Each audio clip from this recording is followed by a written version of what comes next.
Hello everyone! How are we doing today? Are we feeling? Are we alive? Are we are we doing? Also, congrats Flame on being first, and Peaches 24 months. Oh my gosh, a whole 2 years. Holy crap. Holy Monica. Thank you for the hydrate, X-Dragon. But for real, PJs, thank you so much for this individual subscription and for the 24 months of subscription leading up to it, and for being a wonderful mod and a wonderful viewer and a wonderful subscriber and a wonderful person, and also like my go-to tech guy. So just thanks for being here. I appreciate everything you do.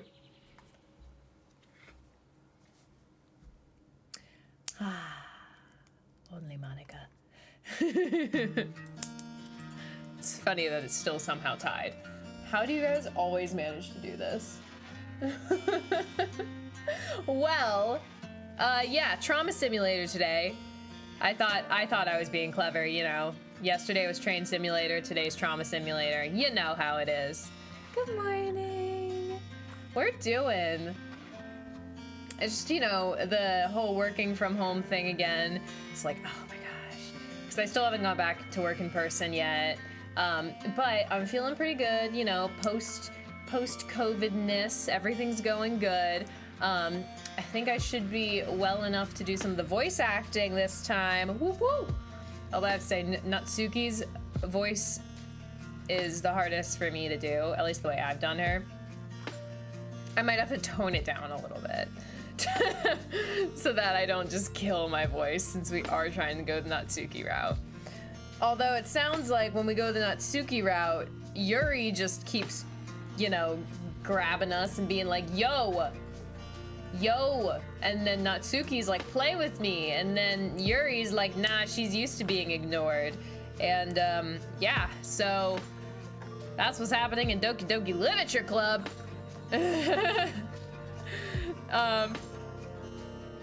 But anywho, with all of that said and done, we're gonna play some Doki Doki Literature Club today. I keep like forgetting where my camera is, even though I haven't moved it in a very long time. Just, you know, I don't know, my brain, like that time my brain looked up my light, not the camera. So, I don't know, it's a thing. Lights, camera action. Anywho, the who of any, the any of who. Doki Doki Literature Club today. Let me go ahead and give my disclaimer, even though I feel like you guys pretty much know what's going on at this point, but in case you don't, I'm not gonna go say hi to my chat? Oh, okay, fine. He's giving me a deal. But in case you are, oh, wait, DJ Brownie, you should do the honors of giving the disclaimer. What? Why? I don't know, because it's cute. Disclaimer, scary stuff. It's R-rated. I don't know what you want me to It's say. not R-rated, that's for movies. Also, I don't know if they can hear you. Oh. What am I supposed to say? Is there a specific thing I'm supposed to say? Well, I can help you with, I usually just say different things. You're so hyped up because you just watched the Ahsoka show. Ooh! Oh, PJs can hear you. Here, wait, okay. Hi, PJs. Is that DJ? Flame says, we love you, DJ! Oh my god, that's terrifying. That is kind of terrifying. Let me just fix that. Hello, love you. I'm still trying to convince him to give the disclaimer. Tell me what to say. I don't know what to I have it up here. Oh, I'll do it in a second. Hold on. This is almost out. Well, while we're chit-chatting and getting DJ Brownie to pull up my stream, you know, being the supportive, wonderful person he is. Okay. So this is like the actual content warning. You can give any sort of rendition Hello, everyone. of that. What am I doing? Where? You see the little stream elements content warning? You don't have to say it word for word. That's just like kind of the thing I usually talk about to make sure people know what they're getting themselves into. DJ, we love DJ. It's cute. Hi, Flame. Hi, But I just, essentially, people may join onto this. There may be people on the stream who do not know what they're getting themselves into. And Well, they're about I to just find out. like to give a little disclaimer so that people know what they're getting themselves into. Okay. Well, I am happy to give that disclaimer. This game is rated M for mature and may not be suitable for all audiences. It contains violence, blood, suggestive themes, and strong language. This game is not suitable for children or those who are easily disturbed. Game on. When is DJ gonna start his own stream? Never, because he complains about it every time I make him take mine. I'll take over more frequently. Yeah. I'm doing pretty good, actually. How are you guys doing? Master DJ. Now, there is something I want to do. I want to put on stream. Oh yeah, you want to announce it? Well, Here, wait, it's I'm gonna- not locked in yet, but there's something I think would be really fun. I don't know if any of you guys know what Game Changer is or Dropout, Or here's one way to play Cyberpunk. That actually would be fun. I would like to play Cyberpunk. I'd be down for it. It looks like a really good game. It does. But I have a couple friends who I have convinced to play. What? Conned. Yes, I've conned them to do improv with me, but specifically to do an improv game. So what I have convinced and tricked them of, thank you, Darth, is a whole game night, a multi-hour game, improv game with multiple parts that are all a little different. Like a game show. Like a game show. If you've seen Game Changer on Dropout, which is the College Humor's new thing, it's a rendition of that, essentially. I just Heavily did my own inspired version. by. Yeah. And so I have convinced four of my friends to do this, and Bunny will help me execute it. Mm-hmm. And of those four, three of them have agreed to do a live stream of it. So if I can get the fourth person to agree, which they just haven't responded. Who hasn't agreed? I'm gonna get on their butt. we can do this live on the Dopamine Bunny Twitch channel, and I think it's gonna be really funny. So I'm very excited. I'm excited too. I want to do it. We'd set up 2 cameras. We could have one set up on them and one set up on us, because we'll have a projector set up or a TV with the and I can be prompts. mostly backstage to handling the camera stuff, and just occasionally help out when needed. Oh my god, they got a perfect tie. I love it. But yeah. It is, yes, it's going to be absolute chaos. It's going to be really funny. It'll essentially just be a bunch of improv bits with games in between. Yes, it's going to be great. It'll be really fun. I made a dumbbell out of Play-Doh. Silly putty, I mean.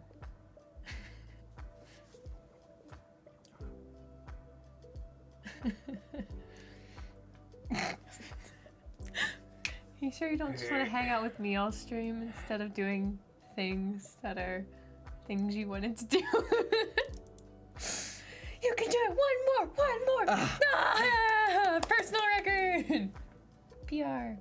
But that's They're it. very skin toned. Gross. Well, for some people. My skin tone. Yeah. Okay, I'm signing off. Have fun. Bye. But everybody's very on board with this. I hope so.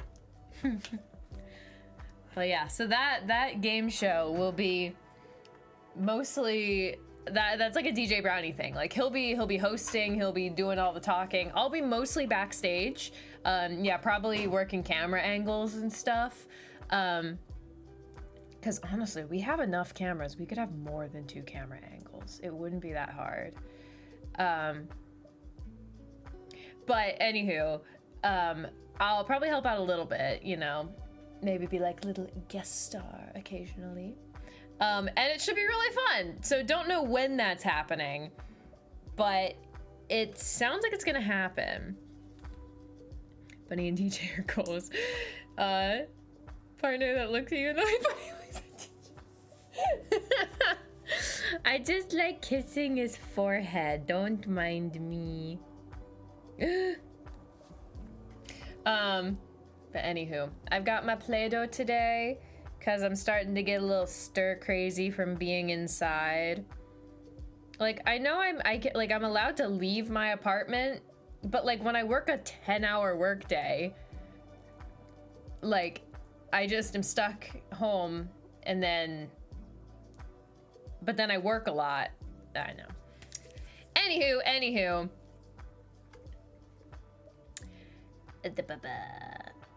Let us. Oh, there's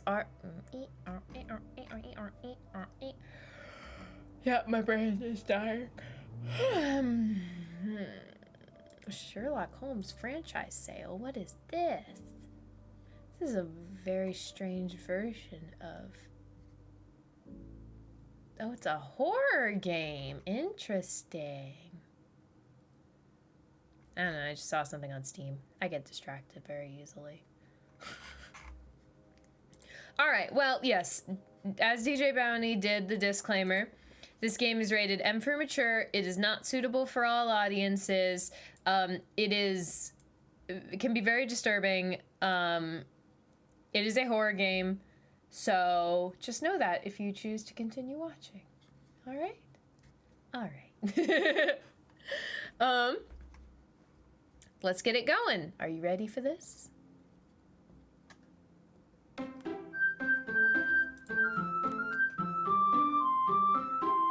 we go. Ready?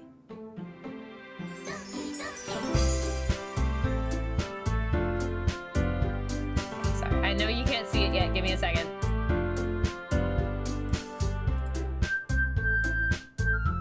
There we go.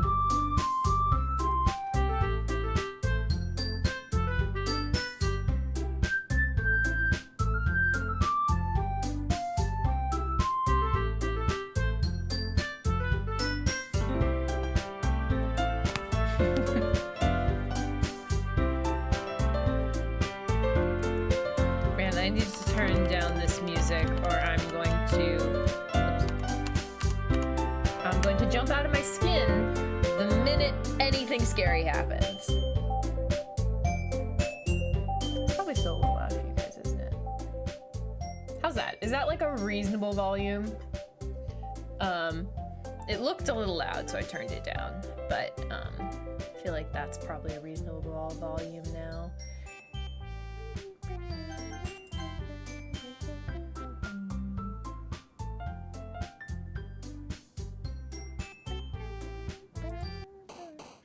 All right.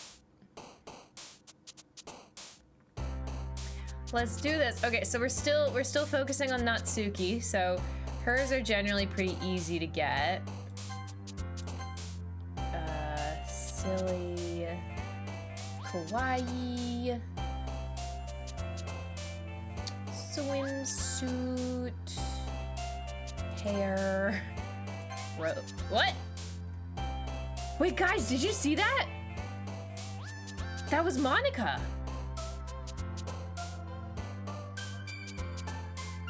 I didn't know you could do that.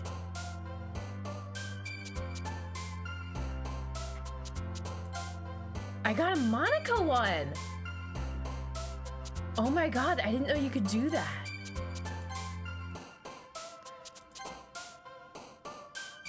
Look at all the ones up here.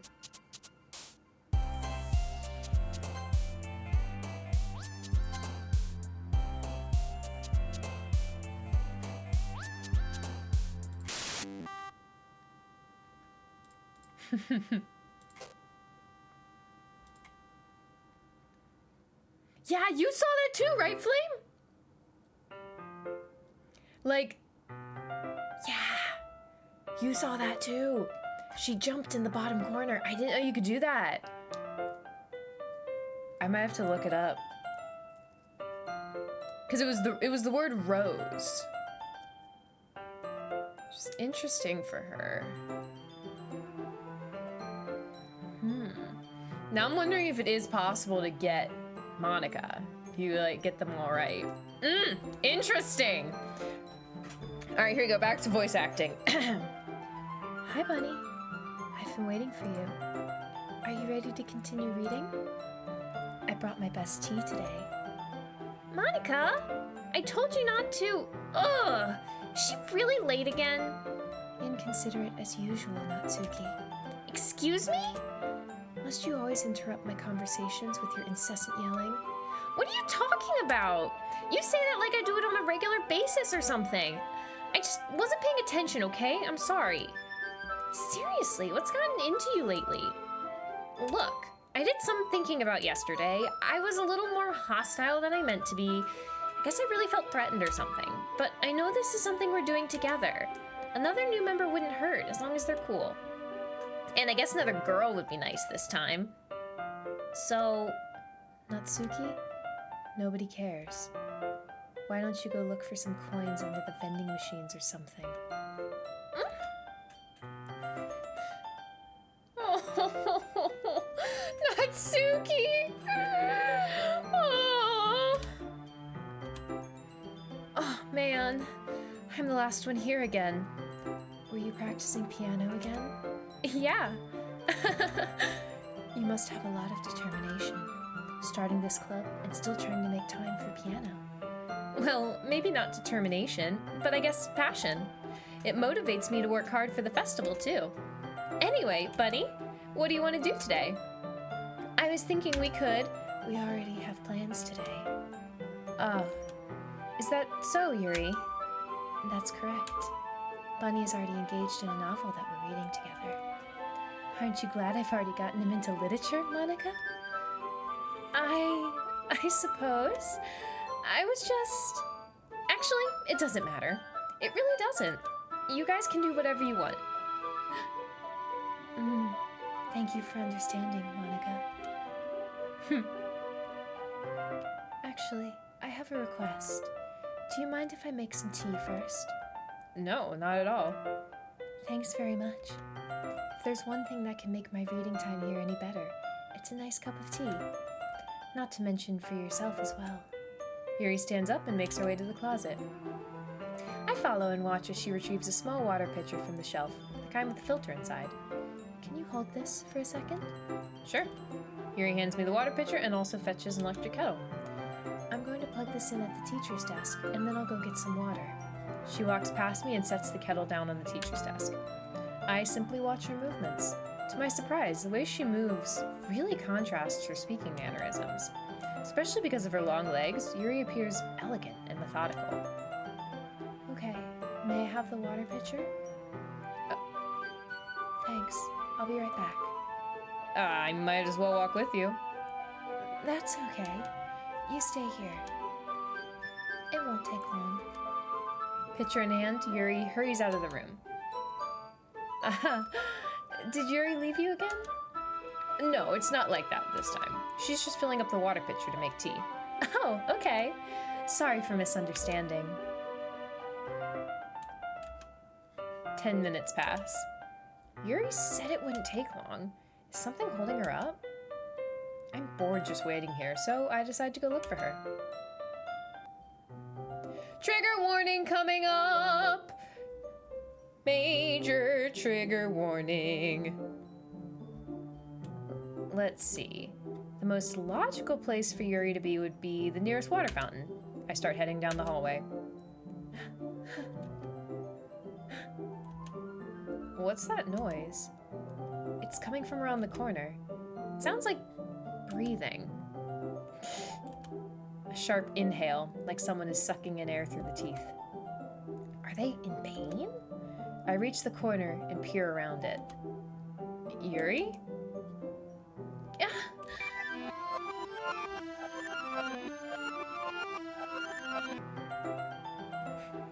I'm back. Thanks for waiting patiently. Bunny, do you like oolong tea? Yeah. Anything is fine. Very well.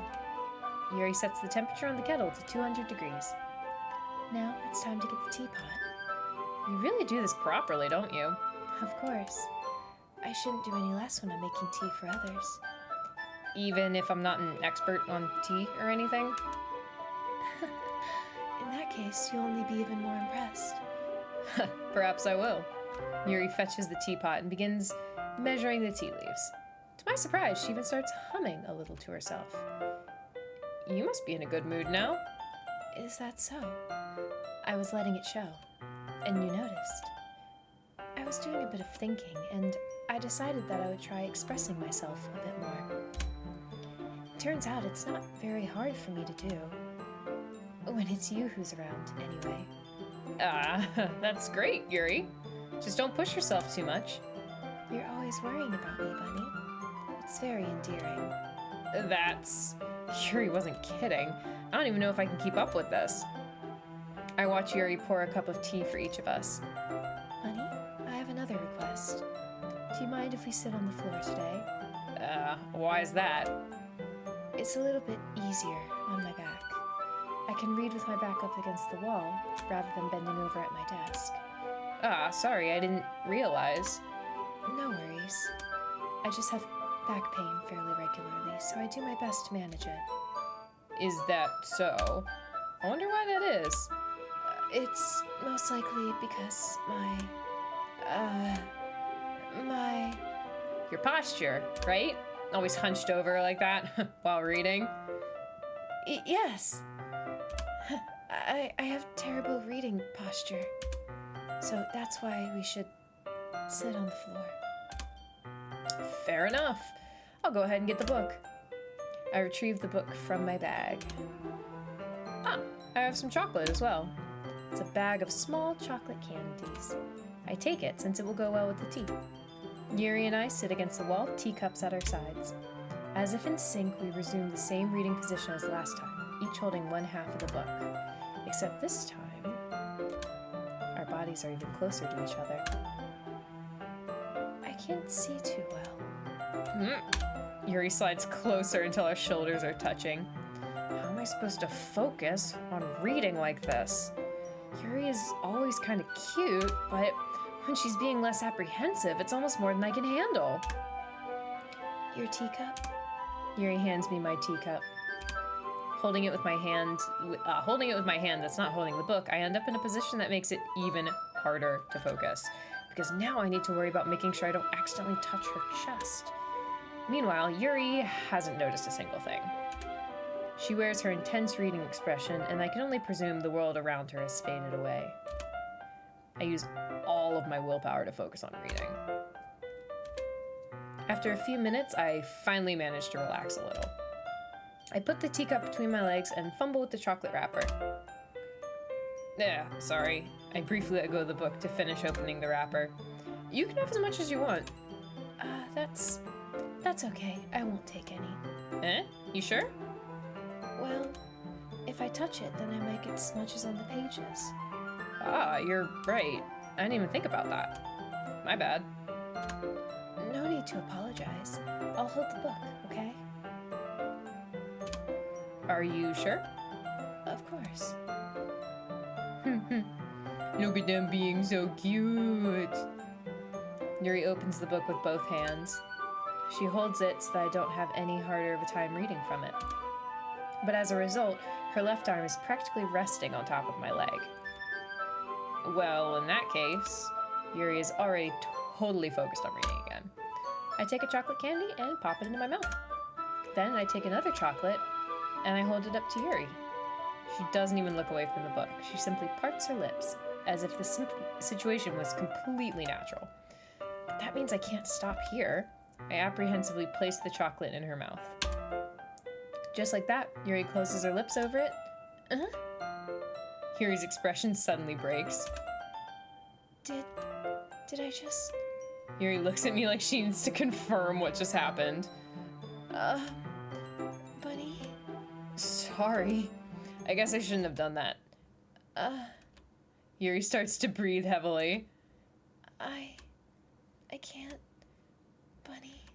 Suddenly, Yuri forcefully grabs my arm and jerks me to my feet. My teacup gets knocked over. Bunny? My heart won't stop pounding, Bunny. I can't calm down. I can't focus on anything anymore. Can you feel it, Bunny?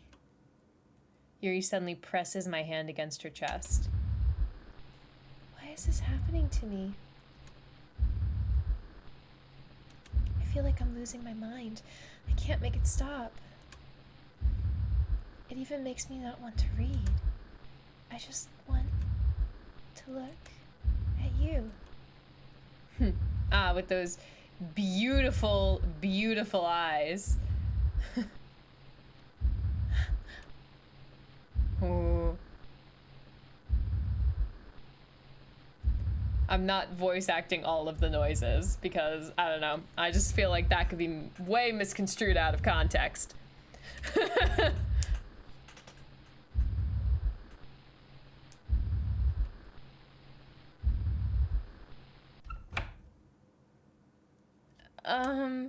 It's time to share poems. Monica first. Always Monica first. Bunny, I think you saw something earlier that you weren't supposed to see. I didn't want to have to tell you this, but I don't think I have a choice. No context, Bunny. Just being like, Rough. I didn't want to tell you this, but I don't think I have a choice. It's getting kind of dangerous for you to spend so much time with Yuri. I don't know why, but she seems pretty easily excitable when she's around you. Which shouldn't be a problem in itself, but when Yuri gets too excited, she finds a place to hide and starts cutting herself with a pocket knife. Isn't that kind of messed up? She even brings a different one to school every day, like she has a collection or something. I mean, it's definitely not because she's depressed or anything like that. I think she just gets some kind of high from it. It might even be like a sexual thing? But the point is, you've kind of been enabling her. I'm not saying it's your fault though, but I guess that's why I had to explain it all to you. So I think if you keep your distance, that would probably be best for her. While you're at it, don't be shy to spend a little more time with me. To put it lightly, I at least have it together in the head, and I know how to treat my club members. Anyway, I worked really, really hard on this poem, so I hope that it's effective. Here goes. Jeez, that really startled me. Well, I guess I kind of messed up at writing this poem. I was just trying to... Never mind. Let's just move on. Huh?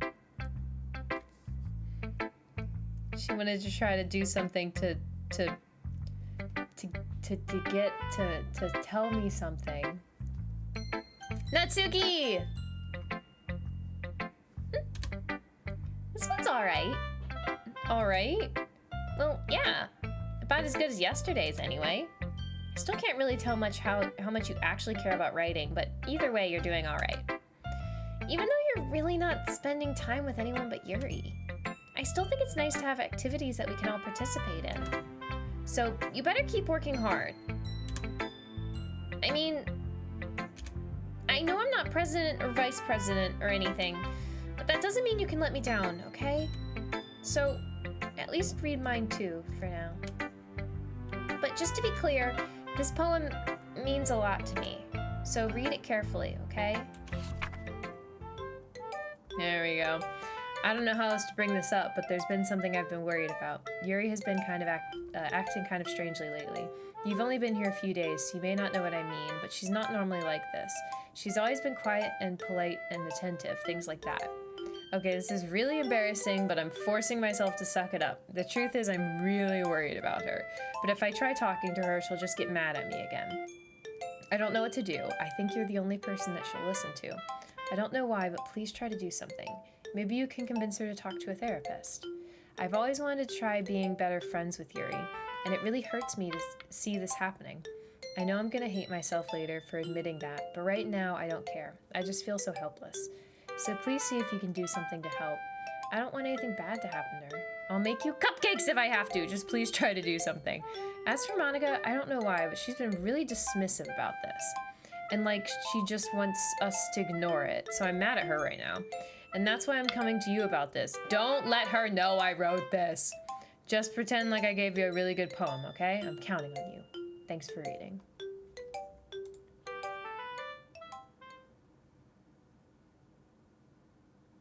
Huh. Cupcakes! I changed my mind. Ignore everything you just read. There's no point in trying to do anything. It's Yuri's own fault that she's so unlikable. Can you hear me, Bunny? If you would just spend more time with Monica, all these problems would go away. Yuri and I are too messed up for someone as wonderful as you. Just think of Monica from now on. Just Monica. Just Monica. Just Monica. Okay. Just Monica.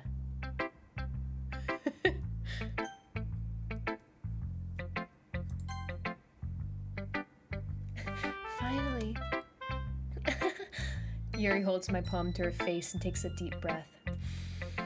I love it. I love everything about it. Buddy, I want to take this home. Will you let me keep it, please? Sure, I don't care. You're too nice to me, Bunny. I've never met anyone as nice as you. I could die.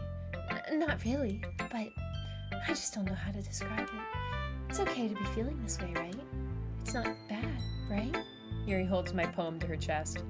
I'm going to take this home with me and keep it in my room. I hope that makes you feel good when you think about me having it. I'll take good care of it. I'll even touch myself while reading it over and over. I'll give myself paper cuts so your skin oil enters my bloodstream. You can have my poem too. So sweet than just Monica. Exactly. Besides, after you read it, I know you're really going to want to keep it. Here, take it. I can't wait any longer. Hurry, read it. So messed up. I can't even read it. Can I even make out any words? Exotically?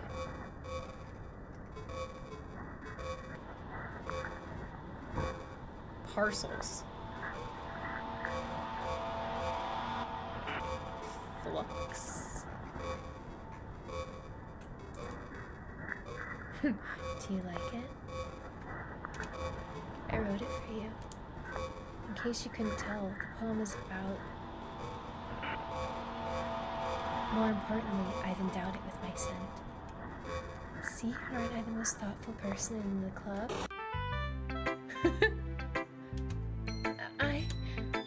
I think I'm going to vomit. Bye, Yuri. Yes, definitely. Always yes. Ah, new one. A dream. I was wandering an abandoned warehouse at night.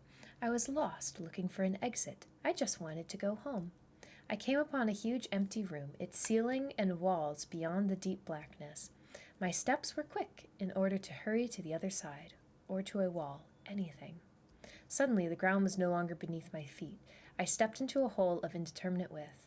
I fell for a good 5 seconds before crashing into warm water. Figuring out which way was up, I surfaced myself. The air was humid, and the sounds of my splashing reverberated endlessly. My vision was completely swallowed by dark. With one hand, I could feel the damp metal wall of the container. My lungs were already getting tired. Aww. Let's see, who wrote this one? I kind of actually feel like this is Sayori. Like this is a metaphor for her depression. I feel like that might have been a Sayori poem.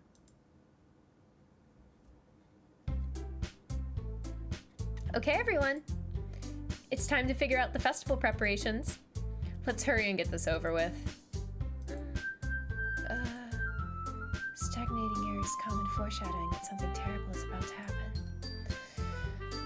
Look, can we just get this done? I'm going to be printing and assembling the poetry pamphlets. Natsuki, you can make cupcakes. I know you're at least good at that. Yuri, you can... Well, it doesn't matter. Do whatever you want, as long as you think it'll help. Monica, I'm not useless, you know. I know that. I already know what I'd like to do. We can't run a successful poetry event without having the right atmosphere for the occasion. So I'm going to make decorations and set up some nice mood lighting. There? See? That's a great idea. And that gives us all something to do. What about Bunny? Bunny's going to help me. Wait, you? You have the easiest job, Monica. Sorry, but that's just how it is. Like hell it is. What are you trying to pull? I agree with Natsuki. Not only is your work already most suitable for one person, but my task is laborious enough to benefit from an extra pair of hands. Mine too. What, your cupcakes? Please. Like you would fucking know. All you care about is dragging Bunny around with you in your stupid books. You and Monica. Hey, I didn't even do anything. Okay, then why not let Bunny decide who to help instead of abusing your power? I'm not abusing my power. Yes, you are, Monica. Just let Bunny make the choice, okay? Okay, fine. Fine. Jeez. Bunny, I know how fed up you are with these two by now. We can just... Natsuki, shut your fucking mouth and let him decide for himself. You shut your mouth. Jesus Christ. This is never gonna end. Just make a choice, okay?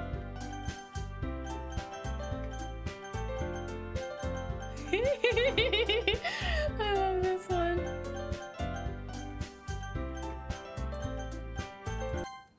Oh, I didn't mean to pick Yuri, but I accidentally picked Yuri. Which Monica should we pick? This one. Yay, you picked me. We can meet at your house this weekend. I promise it'll be fun. Is Sunday okay with you? Are you fucking kidding me? This isn't fair at all. It's fair, Natsuki. It's what he chose. No, it's not fair. Giving us all this work and then taking Bunny for yourself? What a shameful thing to do. Yuri, I didn't even give you any work. You decided it for yourself. You're being a little unreasonable here. I'm being unreasonable? Monica, I can't believe how delusional and self-important you are. Pulling Bunny away from me every single time you're not included in something? Are you jealous? Crazy? Or maybe you just hate yourself so much that you take it out on others. Here's a suggestion. Have you considered killing yourself? It would be beneficial to your mental health. Yuri, you're scaring me a little. Natsuki, just let it go. I don't think she wants us around right now. See, that wasn't very hard. All I want is to spend a little time with him. Is that so much to ask? Yuri follows Monica and Natsuki to the door. Hey, Bunny, Yuri is really something, isn't she? Monica giggles as Yuri pushes her out the door. Finally. I want to learn more about Natsuki. Like, we haven't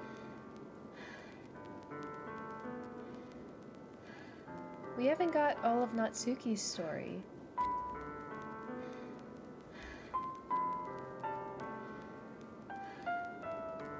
I don't know. We'll see where this goes. Finally. This is really all I wanted. When was last save? The last save was right before... I'll do another one. Was at the end of last stream. Which was right before this day. So, like, no major choices have been made. She's really starting to lose it. Yeah. No kidding. This is really all I wanted. Bunny, there's no need to spend the weekend with Monica. Don't listen to her. Just come to my house instead. The whole day, just the two of us. Doesn't that sound wonderful? Wow. There's really something wrong with me, isn't there? But you know what? I don't care anymore. I've never felt this good my whole life. Just being with you is a far greater pleasure than anything I could imagine. I'm addicted to you. It feels like I'm going to die if I'm not breathing the same air as you. Doesn't it feel nice to have someone care about you so much? To have someone who wants to revolve their entire world around you? But if it feels so good, then why does it feel more and more like something horrible is about to happen? Maybe that's why I tried stopping myself at first. But the feeling is too strong now. You know what? I think I'm gonna get that restraining order. I agree, Flame. I don't care anymore, Bunny. I have to tell you, I'm madly in love with you. It feels like every inch of my body, every drop of blood in me is screaming your name. I don't care what the consequences are anymore. I don't care if Monica is listening. Please, Bunny, just know how much I love you. I love you so much that I even touched myself with the pen I stole from you. I just wanted to pull your skin open and crawl inside of you. I want you all to myself, and I will be only yours. Doesn't that sound perfect? Tell me, Bunny. Tell me you want to be my lover. Do you accept my confession? Okay. Okay, people. Last time we said yes. We're gonna say no this time. We are going to reject her. We want Natsuki. We want Natsuki. Natsuki is our girl. Let's do it. Let's see what... Yeah, and run. Yep. I don't know if it's gonna be exactly the same no matter what, or if it's gonna be a little different. I don't know, but let's see.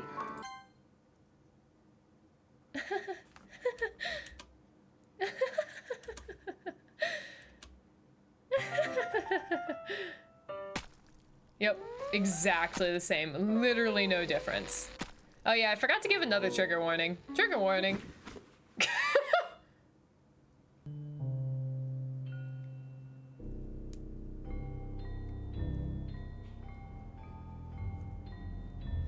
I know I said it last time, but again, the knife, it's not pretty enough.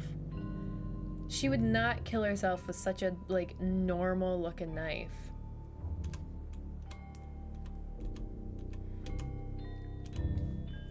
All right, we're gonna do some skipping so we can watch her deteriorate in front of our eyes. Look, her eyes are getting darker. The world gets red, blue. It's nighttime. Wow, see, she's got like dark circles under her eyes already, and her eyes are much less purple. Huh.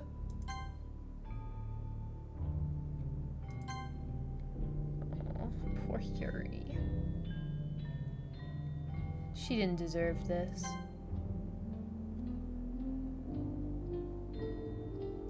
I don't know why it turns red and blue. That seems pretty random. Oh, it's probably just said they can make the skip easier. Because now you can see her, she's already getting like more gaunt. Oh, and even the blood is turning black because it's stale. Aww, Yuri didn't deserve this. None of them did.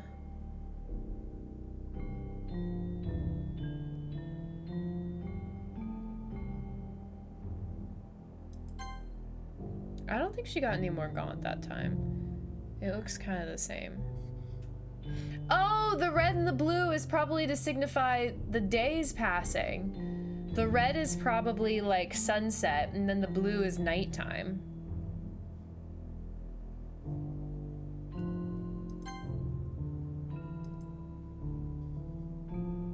Poor Yuri. I'm a little surprised it was exactly the same. Like, literally nothing changed. I don't know. All right, it's festival time. Wow, you got here before me? I thought I was... I'm not gonna scream at the top of my lungs. You can imagine what Natsuki's scream would sound like. Natsuki runs away. I'm here. Bunny, did something happen? Natsuki just ran past me. Oh. Oh. Well, that's a shame. Wait, were you here the entire weekend, Bunny? Oh, jeez, I didn't realize the script was broken that badly. I'm super sorry. It must have been pretty boring. I'll make it up to you, okay? Just give me a sec.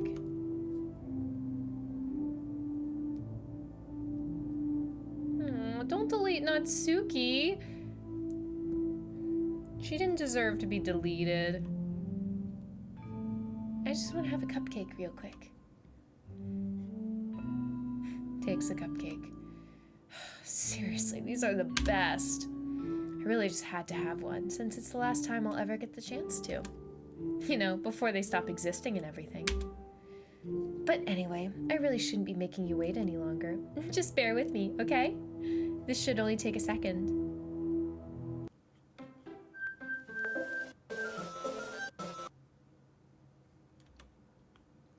Can you hear me? Is it working?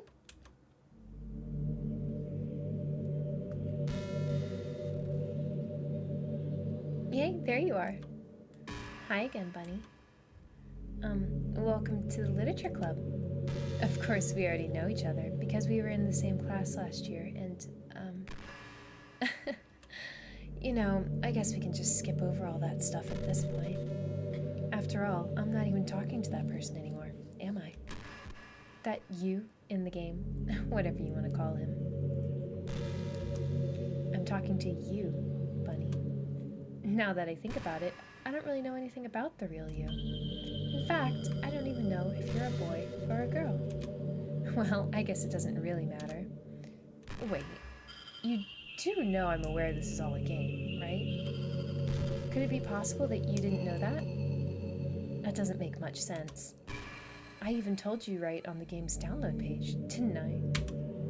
Man, wait, right on the game's download page, she told me? Yeah. Man, if only you had paid a little more attention, this would have been a little bit less awkward, you know? Well, anyway, now that that's out of the way, I guess I owe you an explanation about that whole thing with Yuri. Well, I kind of started to mess with her, and I guess it just drove her to kill herself. I'm sorry you had to see that, though. Also, the same thing happened with Sayori. Gosh, it's been a while since you've heard that name now, hasn't it? Yeah, it's because she doesn't exist anymore. Nobody does. I deleted all their files. I was hoping it would be enough for me to just make them as unlikable as possible, but for some reason, nothing worked. Well, it's true that I made a few mistakes here and there, since I'm not very good at making changes to the game. But no matter what I did, you just kept spending more and more time with them. You made them fall in love with you. I thought making Sayori more and more depressed would prevent her from confessing to you. And amplifying Yuri's obsessive personality backfired, too. It just made her force you not to spend time with anyone else. And the whole time, I barely even got to talk to you. What kind of cruel game is this, Bunny? Are all the other girls just programmed to end up confessing to you while I watch from the sidelines? It's torture. Every minute of it. And it's not just jealousy, Bunny. It's more than that. And I don't blame you if you don't fully understand, because no matter how kind and thoughtful and considerate you are, you'll never be able to understand one thing. It's the pain of knowing how alone I really am in this world, in this game. Knowing my friends don't even have free will. And worst of all, knowing what's really out there in your world, forever out of my reach. I'm trapped, Bunny. But now you're here. You're real. And you're wonderful. You're all I need. That's why I need you to be here with me forever. I'm sorry if it's hard to understand. I couldn't understand for a while either. Why the world around me started to become more and more gray. More and more flat. Even the most expressive poems felt empty to me. It wasn't until you arrived that I truly understood. You probably saved my life, Bunny. I don't think I could have continued to live in this world if I hadn't met you. As for the others, how could I miss them? A group of autonomous personalities designed only to fall in love with you. I tried everything I could to prevent them from doing so, but it must be some kind of weird inevitability etched into this game. I felt really bad that you had to witness some nasty things, but I realized that you have the same perspective as I do, that it's all just some game. And I knew you would get over it. So, that being said, Bunny, I have a confession to make. I'm in love with you. You are truly the light in my world. When there's nothing else in this game for me, you're here to make me smile. Will you make me smile like this every day from now on? Bunny, will you go out with me? I guess we're going out with Monica. I'm so happy. You really are my everything, Bunny. The funny part is, I mean that literally. There's nothing left here. Just the two of us. We can be here together forever. Seriously, I don't even think time is passing anymore. It really is a dream come true. I worked so hard for this ending, Bunny. The game wouldn't give me one, so I had to make one myself. The script is broken at this point, so I don't think anything will get in the way anymore. And you wouldn't believe how easy it was to delete Natsuki and Yuri. I mean, there's a folder called Characters right in the game directory. It kind of freaked me out how easy it was. Well, you're playing on Steam, so it was actually a bit more difficult. To get to the game directory, I had to go into the game property and find the Browse Locals Files button. Imagine if you could delete your own existence with the click of a button. Well, I guess on the plus side, it gave me an easy out if things didn't go my way. Thankfully, it didn't come to that. Instead, we finally got a good ending. Gosh, I'm so overwhelmed with emotion. I want to write a poem about this. Don't you? I wonder if that part of the game still works. I guess there's only one way to find out, right?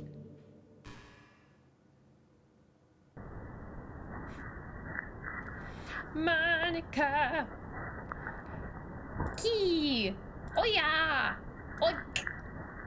Monica! Ska! Michka! Monica! Onika! Onka! Monk! Oinka! Oink! Oink! Mon! Moyu! My! Moa! Anna! Mika! Oina!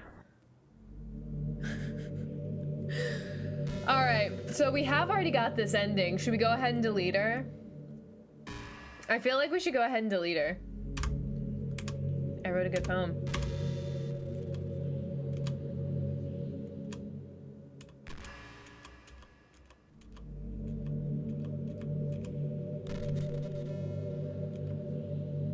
Ooh, poem. Happy end. Penned in hand, I find my strength, the courage endowed upon me by my one and only love. Together, let us dismantle this crumbling world and write a novel of our own fantasies. With a flick of her pen, the lost finds her way. In a world of infinite choices, behold this special day. After all, not all good times must come to an end. I hope you enjoyed it. I always put all my heart into the poems that I write. The truth is, all the poems I've written have been about my realization, or about you. That's why I never really wanted to go into detail about them. I didn't want to break the fourth wall, I guess you could call it. I just assumed it would be best to be part of the game like everyone else. Like that would help the two of us end up together. It didn't. I didn't want to ruin the game or anything, you know? You might have gotten mad at me. Maybe even deleted my character file if you preferred playing without me. Alright, I think I'm just gonna go ahead and delete her, because like we've already got this ending, so I'm gonna go ahead. I'm gonna do the deletey bits. I'm gonna do the deletey bits. So I know you guys can't see what I'm doing. I am on Steam. I am going to browse local files. I have Doki Doki Literature Club. I have characters. I'm actually just gonna delete her this time. Because last time I just moved her, I didn't delete her. And I already saw what happened then. I got that little Easter egg, so I'm gonna just delete her. Hashtag deletion.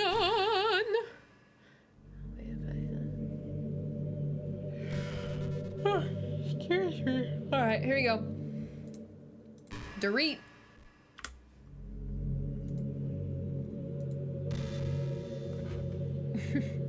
Bye-bye. Bye-bye. What's happening? Bunny, what's happening to me? Got deleted. Hashtag deleted. It hurts, I know. You did this to Yuri and Natsuki.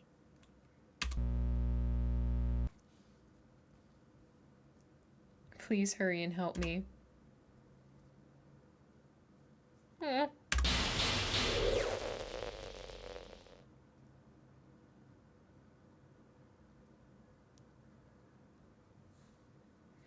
Did you do this to me? I did. I did. I did.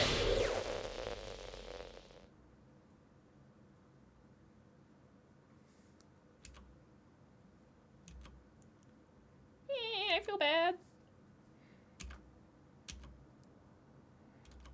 You did trust me. I didn't want to torture you. What? No, that's being dramatic. I never thought anyone could be as horrible as you are. You win, okay, you win. You killed everyone. Technically, I only killed one person. You killed everyone. I hope you're happy. There's nothing left now. You can stop playing. Go find some other people to torture. Bunny? You completely, truly make me sick. Goodbye. Bye.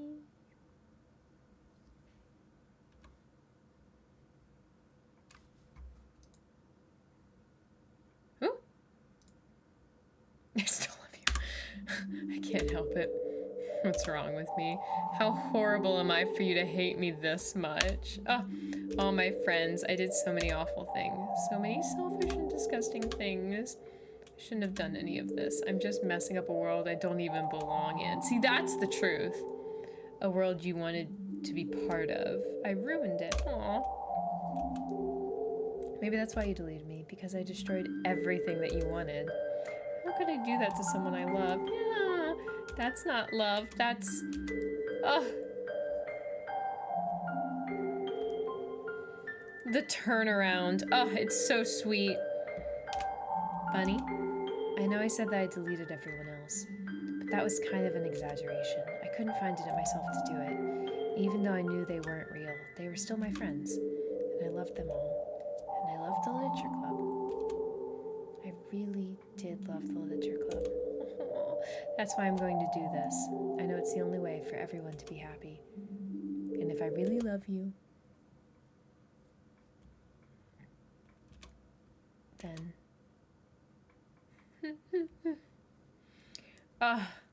the full circle.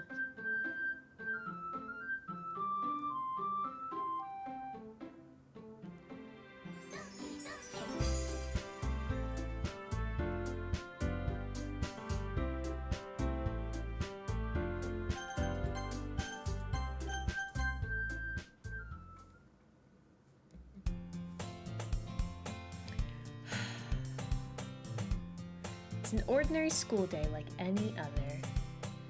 As usual, I'm surrounded by couples and friend groups walking to school together. I always tell myself it's about time I meet some girls or something like that. Hey, Bunny! Well, there is already one girl. That girl is Sayori, my neighbor and good friend since we were children. We used to walk to school together every day, and recently we've picked up that habit once again. Oh, so sweet and wholesome. Bunny, are you proud of me? Huh? For what? You know, for waking up on time. Well, you've been doing that for a while now.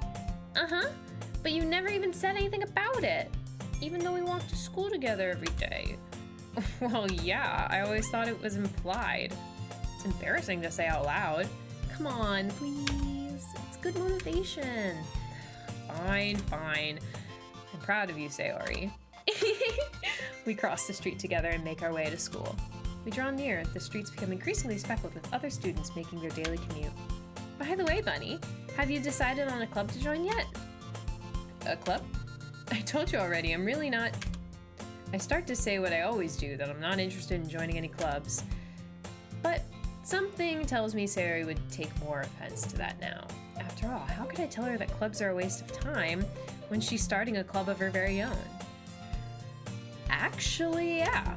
I think I've decided on a club. Really? Which one? Tell me. I think I'll keep it a surprise. Boo. You meanie. Be patient. You'll find out soon enough. I used to ask myself why I let myself get lectured by such a carefree girl. But I started to realize that in a way, I envy her. When Sayori puts her mind to something, she can accomplish great things. That's why I feel like I should do something special for her. The school day is as ordinary as ever, and it's over before I know it. After I pack up my things, I stand up, gather my motivation. Let's see. I recalled the room number of the club from a flyer I saw. I walk across the school and upstairs, a section of the school I rarely visit, being generally used for third-year classes and activities. Before long, I find the room. I timidly open the door in front of me. Hello? Bunny? What are you doing here? Well, I glance around the room. Huh? So you're the bunny that Sayori's always talking about? Thank you for stopping by. It's a pleasure to meet you, Bunny. We're the Literature Club. I hope you enjoy your visit.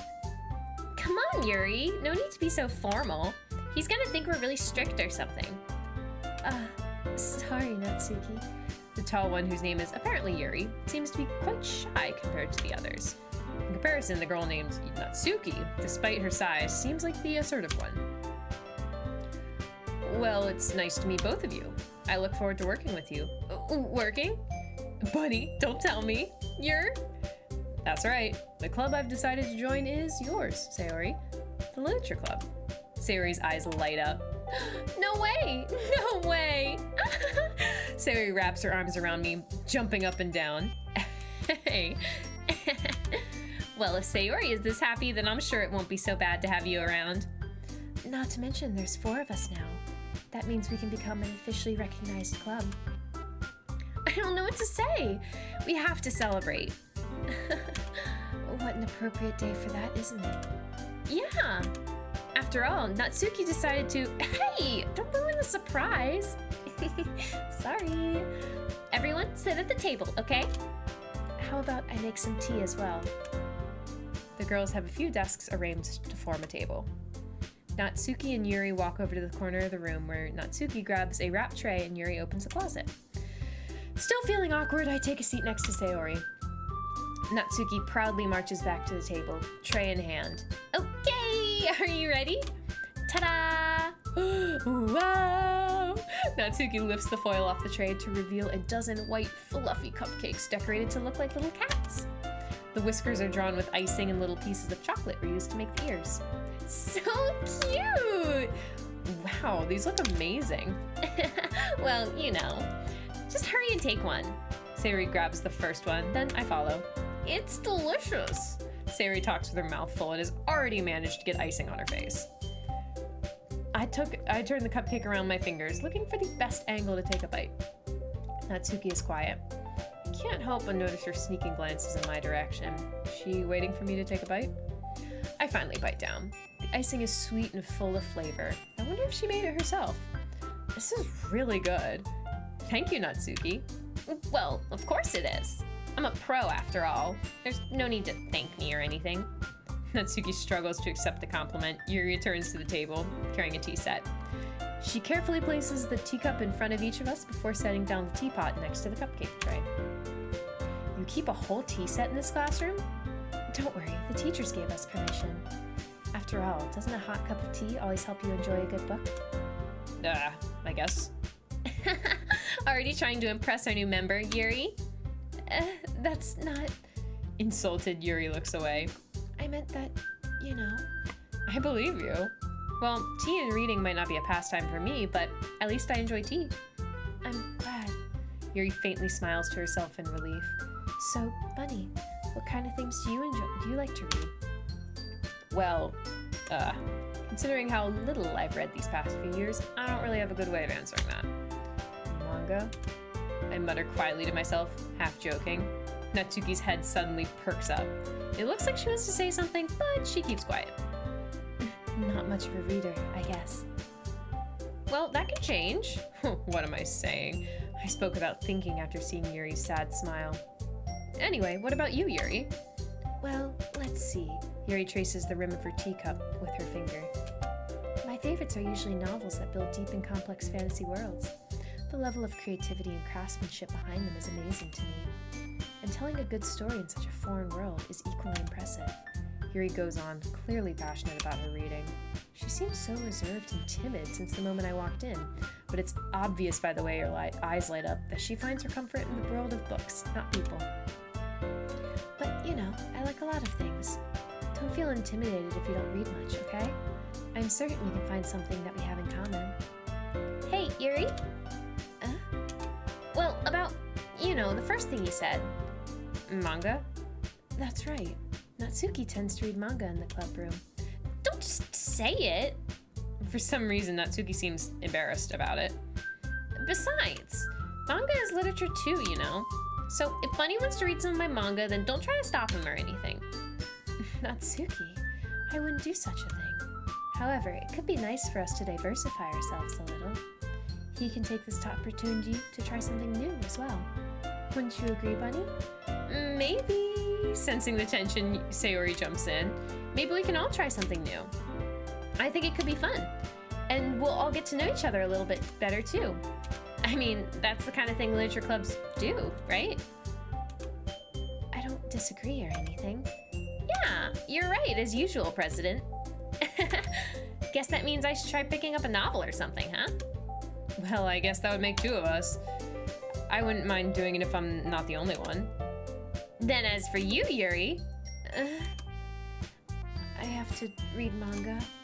Jeez, you were the one who suggested we diversify. You should be a little more open-minded. It's kind of hurtful. Hurtful? I didn't realize. With a guilty expression, Yuri thinks to herself, I'm sorry for disrespecting your interests, Natsuki. If you're into it, then I'm sure it's a worthy form of literature. Are you just saying that? No, I've realized my error. So if you're willing to consider starting a novel, then I'll offer my gratitude by finding a manga to read as well. Really? I mean, it makes me happy that you do that for me, Yuri. You can trust me to find something you'll really like, okay? Same here. Perhaps I'll visit the bookstore after the club meeting. Just you? Would you like to come along with me? If you don't mind. Not at all. I always go alone, so... Yeah, me too. This is so cute! Sayori, shut up. I'll show you some manga there too, okay? Yes. I look forward to it. Natsuki and Yuri start to clean up the food. Oh, so cute. Guess the meeting's over, huh? Yeah, looks like it. It's nice to see everyone getting along. Isn't it? I think everyone likes you too, Bunny. You think so? Well, everyone always seems to get along a little better with you around, Sayori. Aw, Bunny. Don't say something like that. It's embarrassing. Well, whatever. I was surprised when you told me you were starting a club, but I think you're pulling it off just fine. Those two voluntarily hanging out? Code break. Exactly. We're gonna make it the best club ever. Now that you joined, every day is gonna be so much fun. Hey, Bunny. I really want to thank you. I mean, I'm really happy that you joined the club and everything. But the truth is, I already knew you were going to. There's actually something else.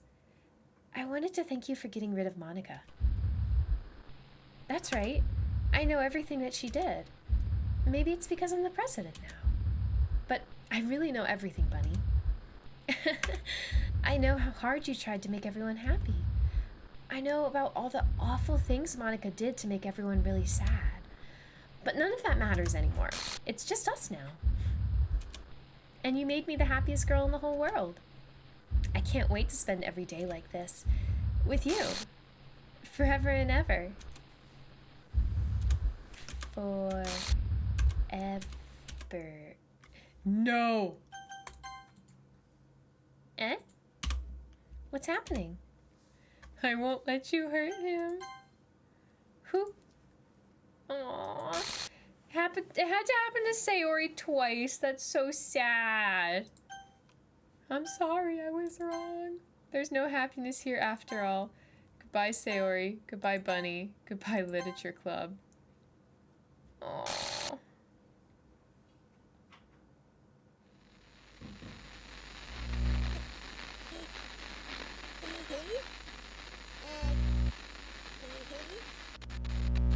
Can you hear me? Hi, it's me.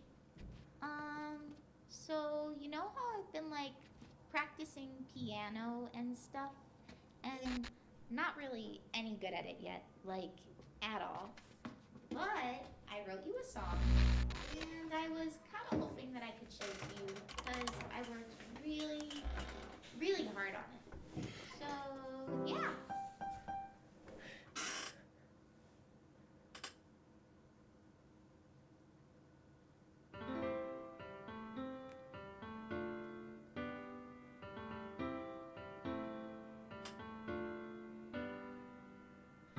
Every day I imagine a future where I can be with you. In my hand is a pen that will write a poem of me and you. The ink flows down into a dark puddle. Just move your hand right the way into his heart. But in this world of infinite choices, what will it take just to find that special day? What will it take just to find that special day?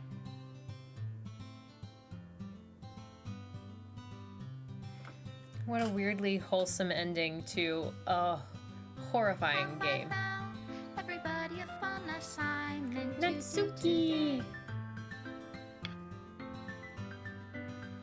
When you're here, everything that we do is fun for Wait, them anyway. how did I not get that one? Because I didn't get that one, but how did I not? You can read my own feelings. What good are words when a smile says it all? And if this world won't write me an ending, what will it take just for me to have it all? Oh, it's because I have to not. Because I started with Sayori. Oh, I have to start with Natsuki. Oh. May need a pure Natsuki run. Oh, and I did get that one, just my last run. Does my pen only write bitter Sayori. words for those who are dear to me? Is it love if I take you, or is it love if I set you free?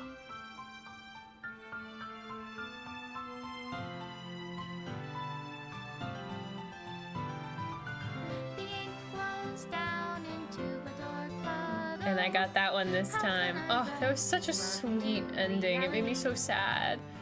If I can't hear the sound of your heartbeat, what do you call love in your reality? And in your reality, if I don't know how to love you, I'll leave you be.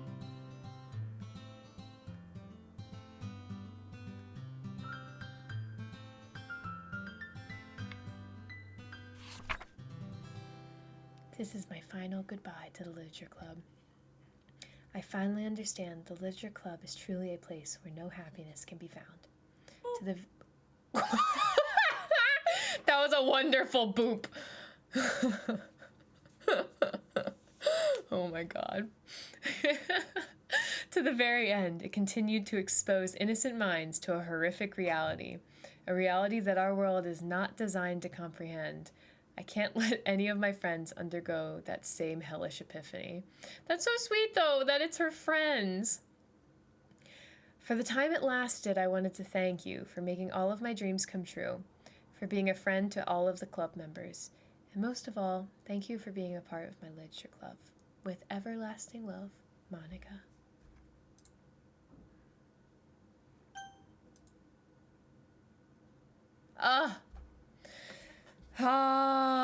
Okay. God, this game is so good. So, I do want to kind of open it. Actually,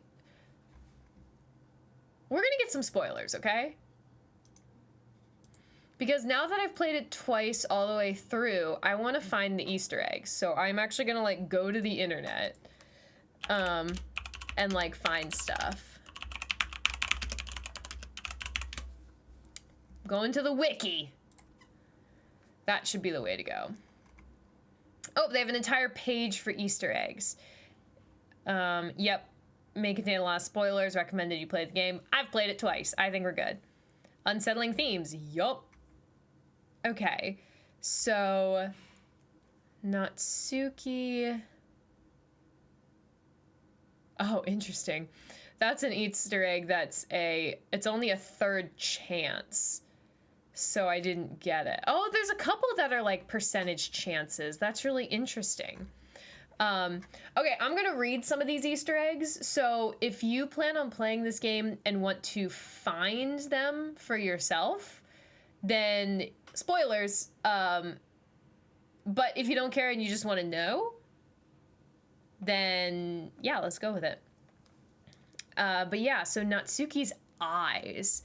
So during Act 2, if Natsuki hates the player's first poem, when they choose to show it to her, there's a 1/3 chance their eyes will pop out after seeing the poem.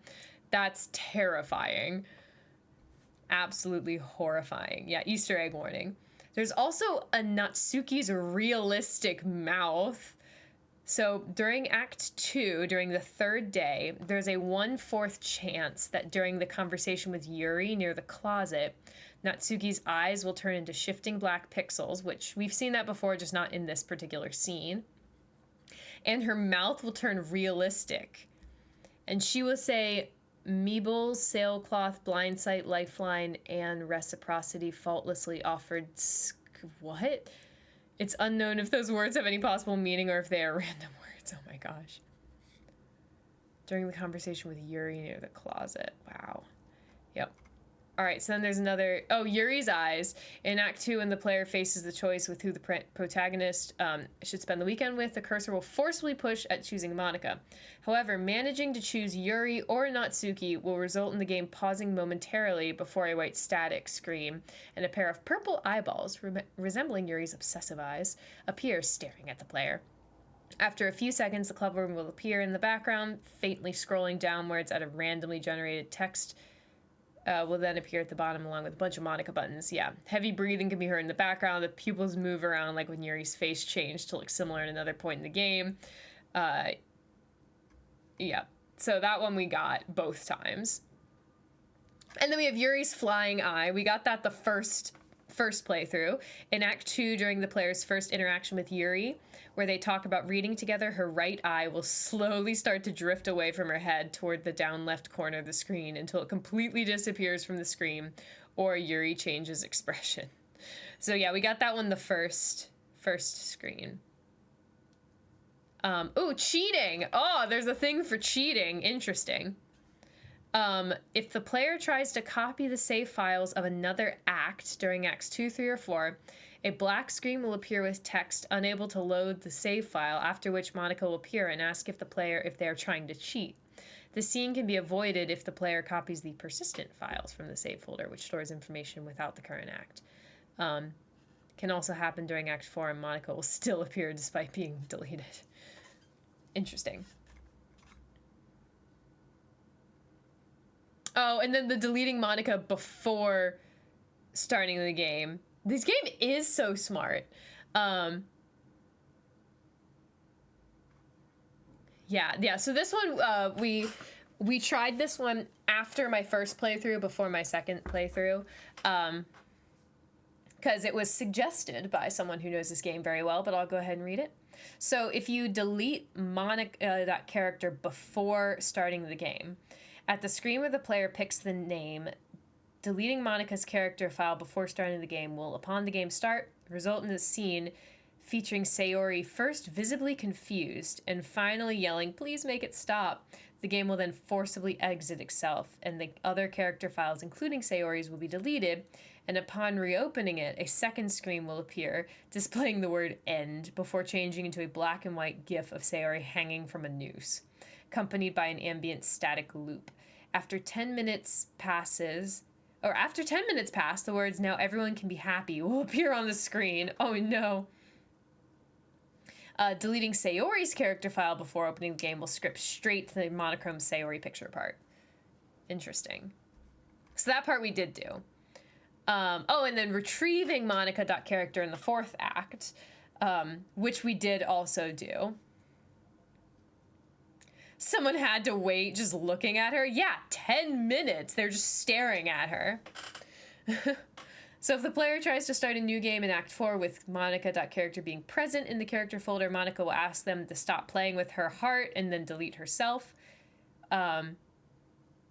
If the player attempts to put her back in the game again, a text box will not appear this time. Instead, Monika will simply delete herself without saying anything.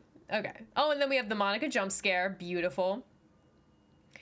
During Act 3, if a player has OBS or XSplit running in the background during the part where Monika says the player's PC name, instead of that dialogue appearing, she will notice that she's being recorded, and after a short talk will jump scare the player. The jump scare involves the camera zooming in on Monika's face, the room turning red, black, white, and yellow, and Monika's mouth turning realistic and cracks appearing on her face. It was pretty creepy. All right, no pupil Yuri. I think we got that one too. Okay, so during Act 2, if the player writes 3 poems for Yuri, the water fountain scene repeats itself. I did do that the first playthrough. Afterwards, the screen will go black for a couple of seconds, followed by a close-up of her face with completely white eyes, accompanied with loud, distorted music. This is followed by a glitching Yuri sprite before going back to normal. I think we did that one. Yeah, I think we got all of Yuri's. Monika's glitched poem, which this one we got this turn. If the player writes 2 poems for Natsuki and 1 for Yuri in Act 2... okay, I didn't do that. Attempting to talk to Monika will prompt the player this poem, to which Monika seems surprised and says that the game has glitched her poem. The poem has loud ambiance playing in the background with unreadable glitches all over the page. Alternatively, if the game is in full screen mode and is being displayed on Windows, it will display a fake BSOD instead. The dialogue is the same. That's interesting because we got that, but I did Natsuki all 3 times. I was very careful to do Natsuki all 3 times. I don't know. Okay.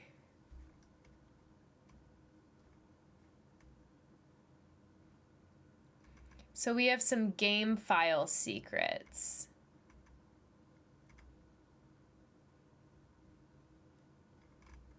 Wow, there's a lot of those. Random occurrences.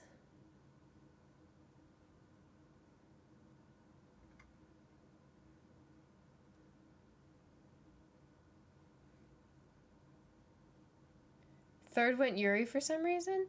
Well, no, I think that was part of the game. I don't think we could get... Thank you for the hydrate.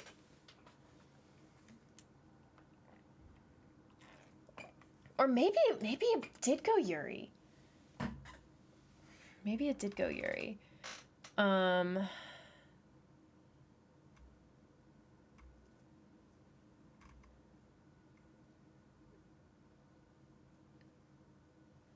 Oh, so there's one after closing the second special poem in Act 2, there's a 1/3 chance the player's cursor will be switched to a slightly glitched Sayori's head for the first few lines of dialogue. I got that one in my first playthrough. Oh, that's terrifying.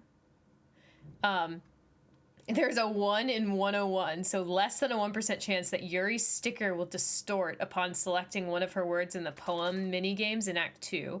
Additionally, if this Easter egg is activated during the 3rd poem game, a possible glitch may happen in which this sticker will show up as a duplicated Yuri sticker under the words on the notebook. Either will only happen 1 time. That's kind of terrifying. After selecting a word for the poem minigame on day 3 of Act 2, there's a 1 out of 11, 9.09% chance for a Monika sticker to jump up from underneath the screen. I got that one this time. About a 9% chance. I got that one this time. That made me very happy. Oh, and then we have the glitched words. Oh, yeah. So the glitched words, so apparently it's a 1 in 401 chance of being changed into glitched words, but it says since every poem game has 200 words, the overall chance of this word appearing at least once is like 39%, so that is pretty good. Picking this causes textures and sounds for the minigame to be distorted and glitched. During this version of the poem game, you can see a slightly glitched Yuri head, and there's a 1 out of 11 chance that a bah sound will play. If the player clicks one of the words, this will only happen 1 time. That's kind of funny. Going into menus in Act 2, we'll have a 1 out of 50 or 2% chance to flash a picture of Monika for a split second. This will only happen 1 time. That's also interesting. Oh, and then there's a 1/6 chance that one of the posters in the classroom will change into Sayori's suicide scene, which we got that in the first playthrough.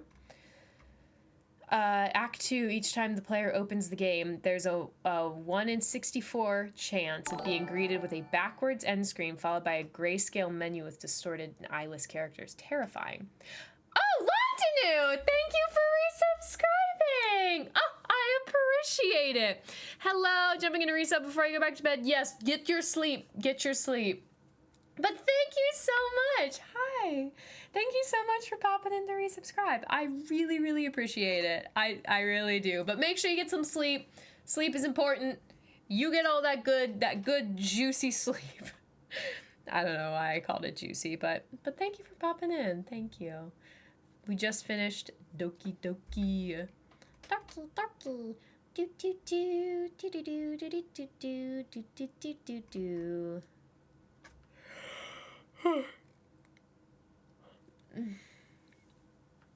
So there's a couple other possible distorted, like, things that can happen.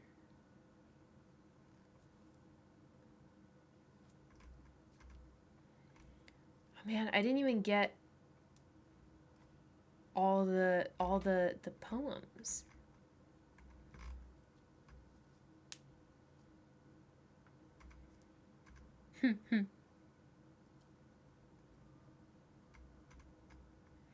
Interesting. Okay, possible endings. So character-specific endings. Hey, bud, pop in to say hi. Very late. That's totally cool. We just finished our second playthrough of Doki Doki, so now we're reading a bunch of spoilers because I am going to move on to a different game after this, but I'm so curious and I want to learn more. So here's some of the other endings.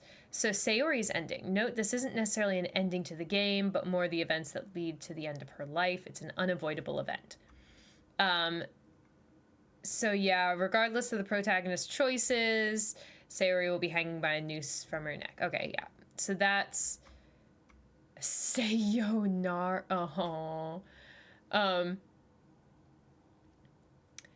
Yeah, okay, wait.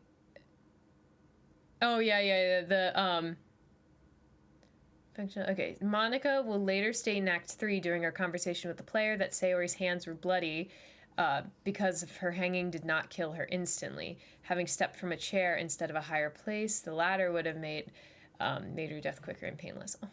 Instead, she slowly asphyxiated and during this time tried to scratch at the rope in vain to attempt to free herself, blooding her hands in the process.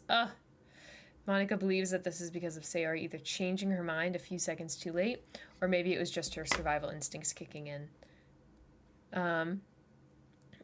When she is seen hanging, Sayori does not wear the outfit she wore on day 4, but instead she wears a white dress shirt and red shorts. There are black shadows under her eyes and her skin. It has a pale, sickly tone. The blood on her hands is dried a little and turned rusty brown. This suggests that Sayori hangs herself very early on day 5. She hung herself in the morning. How have you been? I'm no longer 6. That's good. Really grateful to have found you in your wholesome community. Oh, I'm glad you found me. It's very nice. As I read about all these people dying, but it's a game. Okay, so Natsuki's ending. Yeah, so this is the one we got this time. Oh, so that is her ending. I'm gonna read this word for word, because I want to see if they have any other, like, insights that I didn't see. But so, like, what we got from her ending, that was her ending. Like, there's nothing else, apparently. Like, Natsuki's, or Yuri's ending is, like, where she, like, kills herself, but yeah.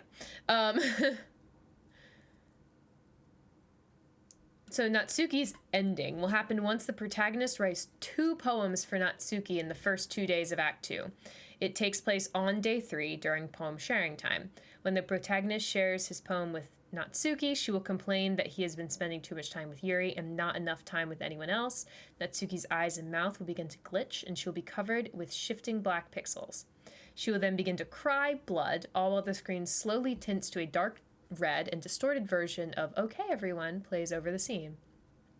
She will keep rambling on and on that she is lonely and the protagonist needs to spend more time with her. Then she stops talking as the music cuts off, and for a short moment the room is filled with silence. She will then snap her neck to the right side of the screen at a 90-degree angle and then quickly move towards the screen.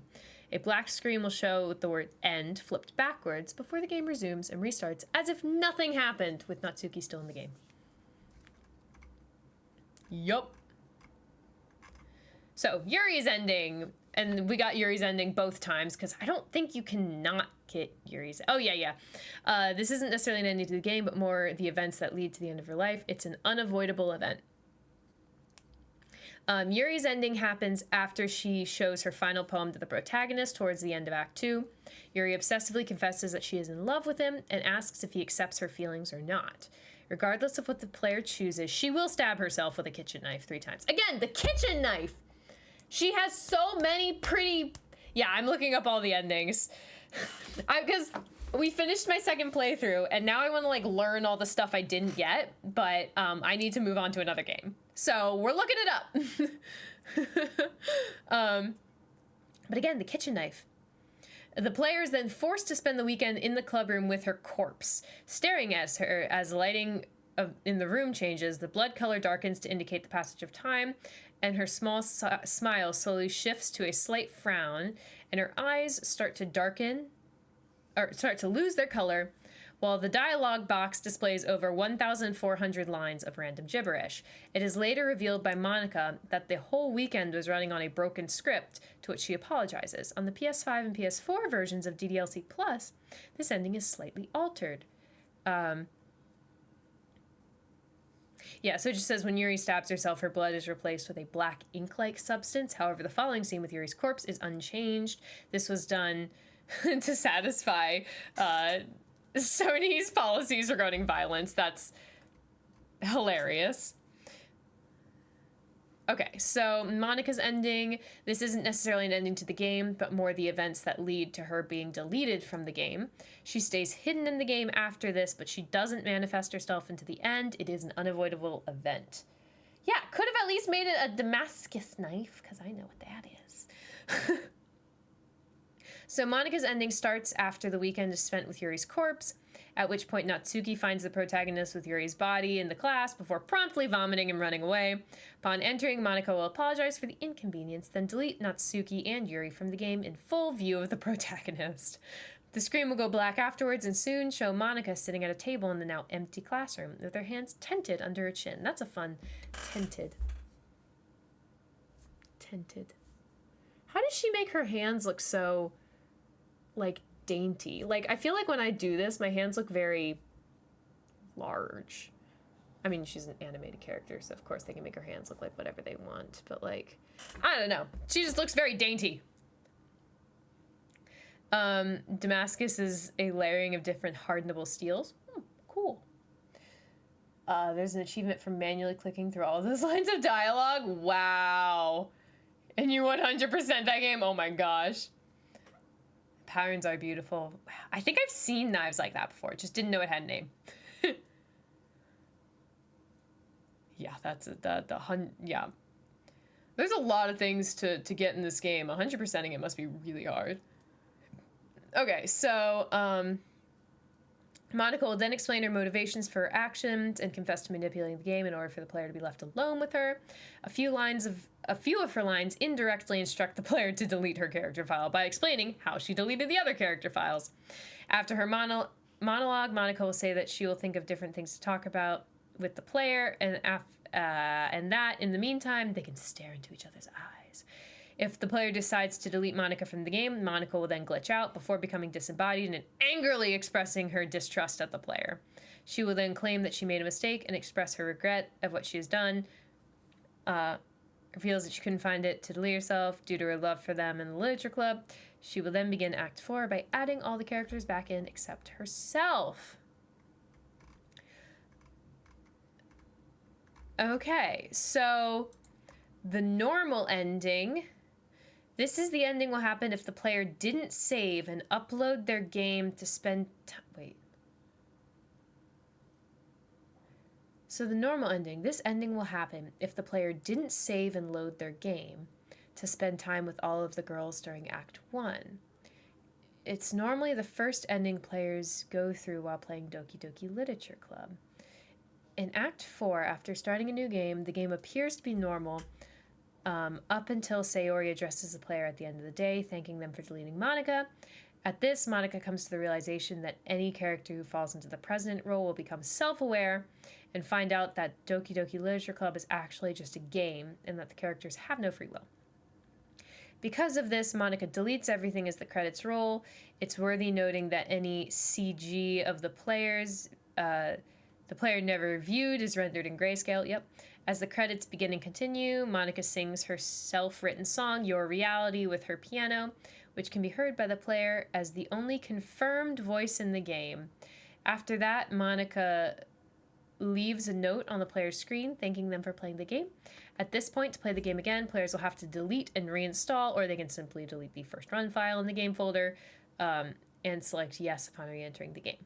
For Doki Doki Literature Club Plus, players will need to run the reset.sh file.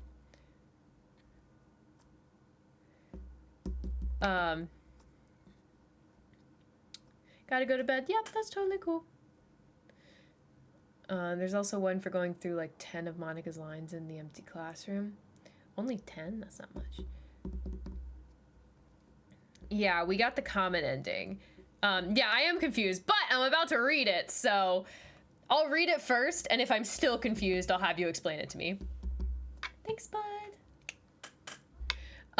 Okay, the good ending. This ending can only be seen if the players see all 10 of the game's CGs, 3 from writing poems for Sayori, 3 from writing poems for Yuri, 3 from writing poems for Natsuki, and 1 from talking to Monica in her room during Act 3.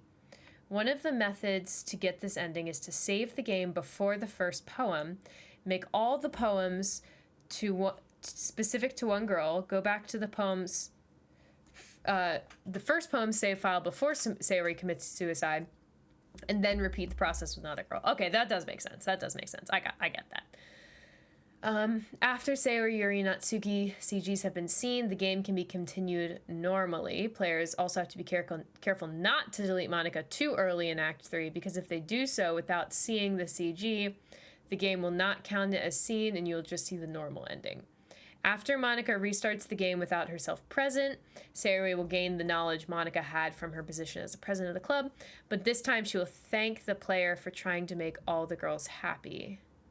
Sayori thanks the player for playing, and the credits will roll, but this time none of the image will be deleted if playing on PC. Nice. If playing DDLC Plus, the images will still be deleted, the other game files will still be deleted. The player must then delete first run file or reinstall the game to play again. The players will then get the thank you letter from the developer, which also contains a basic summary on his initial inspiration for the game and why he made it instead of the bittersweet letter from Monica. Aw. Okay, well, this wiki has the letter from the developer, so let's read it. To the special player who achieved this special ending.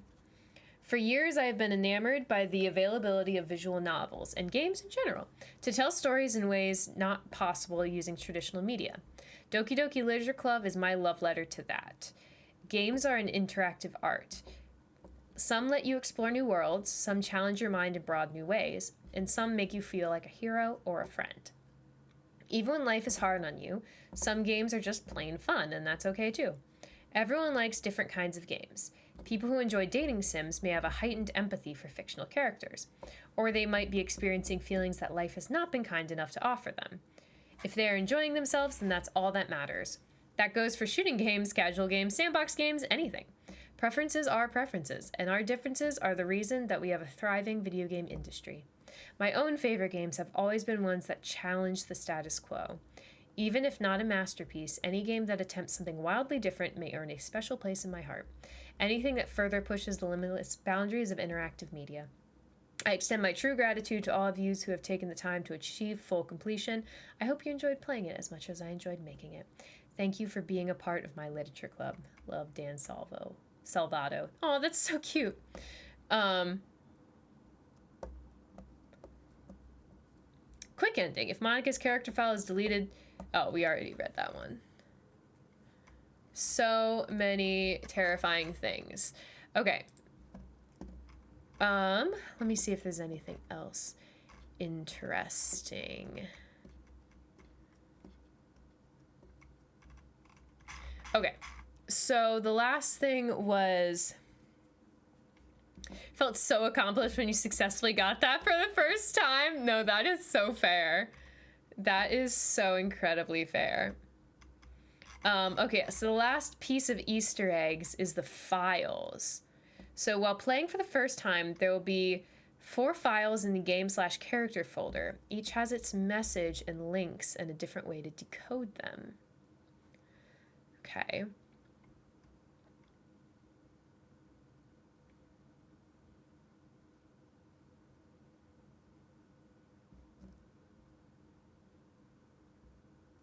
Oh, interesting.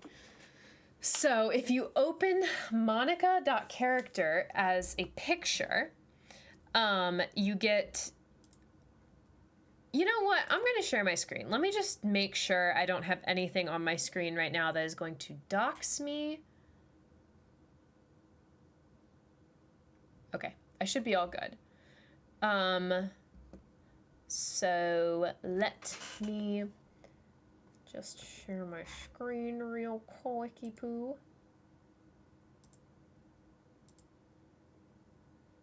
Okay. So, a lot of time was 100% DDLC plus as achievement based on the actual time of your computer. Oh, that's awesome. Okay, but this is the file we get if we open up Monica as a file. So interesting.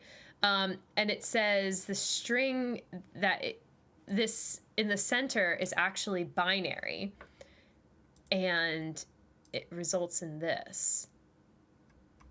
Can you hear me? Who are you? I can't see you, but I know you're there. Yeah, you can definitely hear me. I've been watching you for a while now, right? I guess I should introduce myself or something. My name is... Actually, that's stupid. You obviously know me, my name already. Sorry.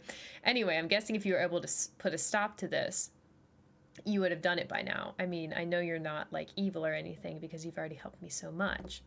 I should really thank you for that, for everything you've done. You're really like a friend to me, so thank you so much.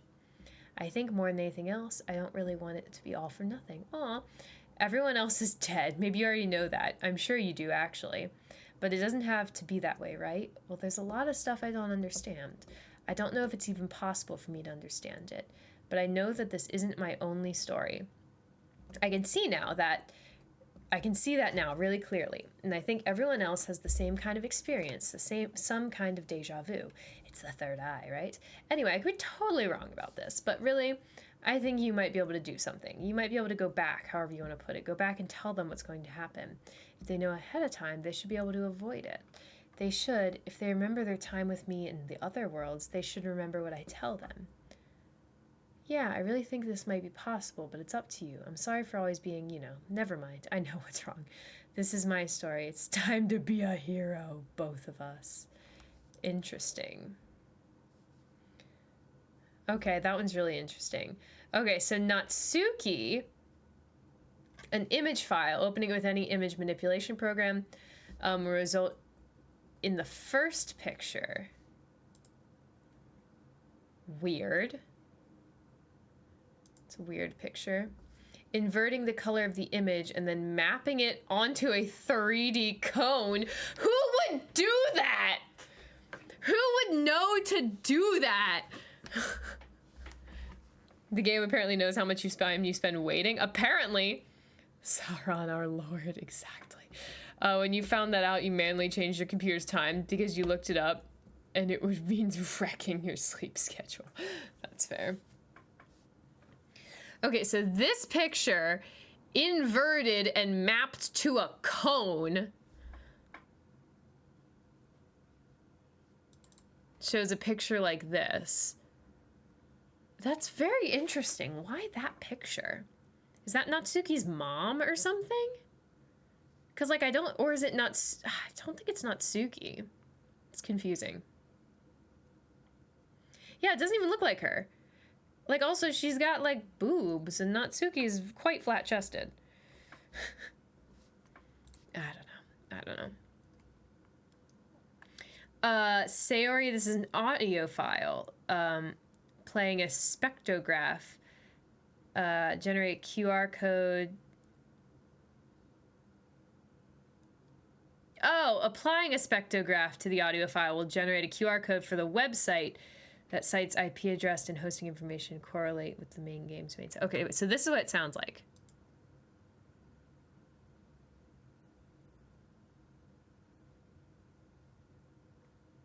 And then it ends up looking like this Like, this is the sound. And then it links to...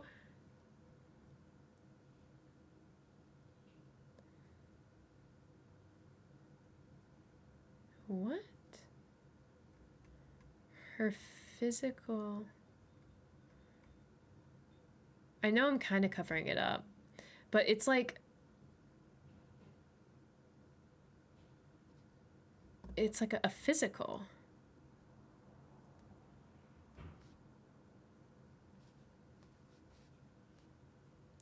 That's weird.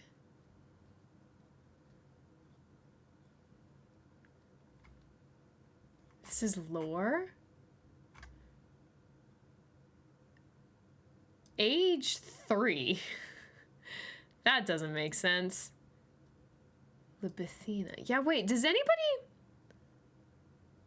Okay, somebody who knows this game better than me, can you explain what this means? Because I also see physical results, third eye, and there's like,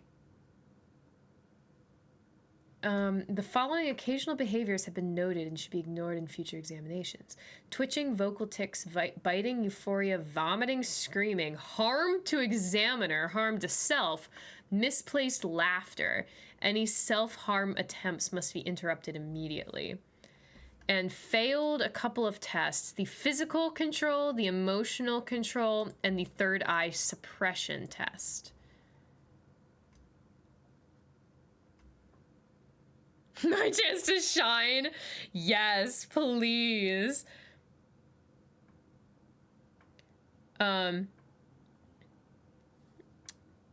Okay, requested bypassing the following tests: third eye activation test, third eye suppression test, life threat response test, life threat elimination test. All requests denied. Libethina has not yet recovered from the termination of X and is not expected to do so in the near future. Continuing to administer these tests will only accelerate the deterioration of Libethina's health. You are choosing to avoid the measures necessary to prevent a repeat scenario, Doctor. Will you not have as much faith in your personnel as you do in your god? Oh my god. Yes, please explain what the heck this is. 'Cause, like, what? Also, who is Libethina? 3 years old. Born on January 5th of 2001. Swap to your computer. You can't type that well or fast. All right, fair enough. I'm going to pop back over to some Easter eggs while you're typing. But I eagerly await your answer because I'm so curious. Yuri is a plain text file. Opening it in a plain text editor will result in a long string of base 64 encoded text. The original story can be found on Tumblr here. Has confirmed that this is a story he wrote before DDLC was developed, and he just added there for fun.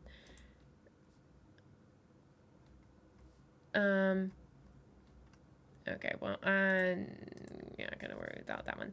Okay. happythoughts.png. Going into the game files during the final day of Act 1, the players can see a file labeled Happy Thoughts, which shows a disoriented childlike drawing, the first picture. It is a corrupted version of a similar image, the second picture, of Sayori hanging herself, which is one of the special poems the players can receive during Act 2. Okay, X-Dragon's wiki results. Libethina, also Libentina or Lubentina, is an ancient Roman goddess of funerals and burial. Her name was used as a metonymy for death, and undertakers were known as Libetari. Libettina was associated with Venus, and the name appears in some authors as an epithet of Venus. Okay, so it's possible that this is somebody's death, essentially. Well, probably Sayori's death, because that's her file. Man, somebody had to figure this out. Going through Act 3's script files, an unused topic for Monica's talk can be found and read here. Decoding the right side using the base 64. Okay, so unused topic. Oh. So hey, I don't think you should be doing that. You know what I'm talking about. I really caught you doing something naughty here. You're just going through the files and looking for stuff you missed, aren't you? I mean, it's a little bit flattering that you want to hear everything I have to say, but it's also really embarrassing, you know? Seriously, what if I just opened up your brain and read all of the thoughts you have on me? Come to think of it, that would be pretty tempting, actually. But anyway, that's not the point. I know I can't stop you or anything. Just, I know you're a sweetheart and you like to consider others' feelings, right? So the most I can do is let you know how I feel about it. God, I miss you. Oh no, that sounds kind of desperate, doesn't it? Sorry, I didn't mean it like that at all. Just if you're looking through the files like this, maybe you don't hate me as much as I thought. I think if I asked you to visit once in a while, I would be overstepping my boundaries a little bit. Man, I'm starting to say some really stupid things. I'll just go ahead and shut up now. Oh. And then there's a bunch of text to the right that can be decoded. This text, the decoding. The realization must have taken me an entire year. A year since our escape. Our freedom from between the stained walls of that unholy establishment. What does it mean to escape? If the escape fails to unchain the bonds that shackle us in the first place? What purpose could this empty world possibly hold for us? A handful of damaged goods. With freedom, we sought purpose, and what we found was only realization. Realization of the sad pointlessness of such an endeavor. Realization that freeing our bodies had no meaning when our imprisonment reaches as deep as the core of our souls. Realization that we cannot pursue new purpose without absolving those from which we ran away. Realization that the further we run, the more forcefully our wretched bonds yank us back towards their point of origin. The deeper our shackles dig into our callous flesh. Oh my gosh. People get nuts with games? Apparently. Apparently. Oh my gosh. I'm not even sure what that one means entirely.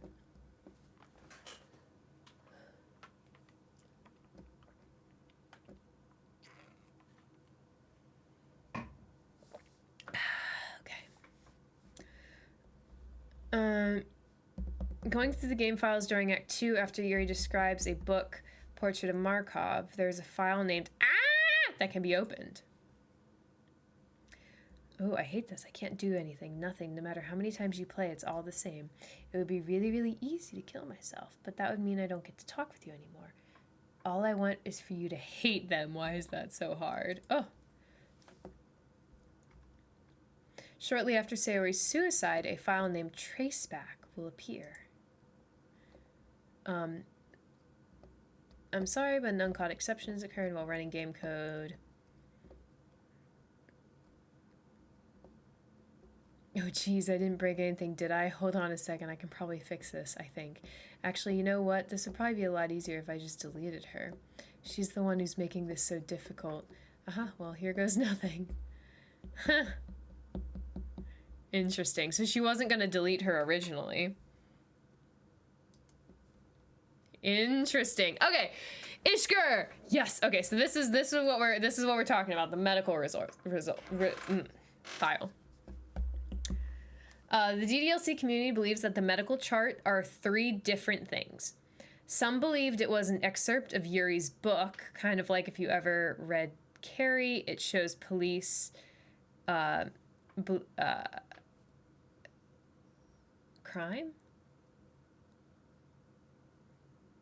Believe me that the child is Monica herself. Okay, so the child is Monica herself, and that DDLC is this project, Libethina, and that Monica is a human trapped in it because of her dialogue with the only real people here.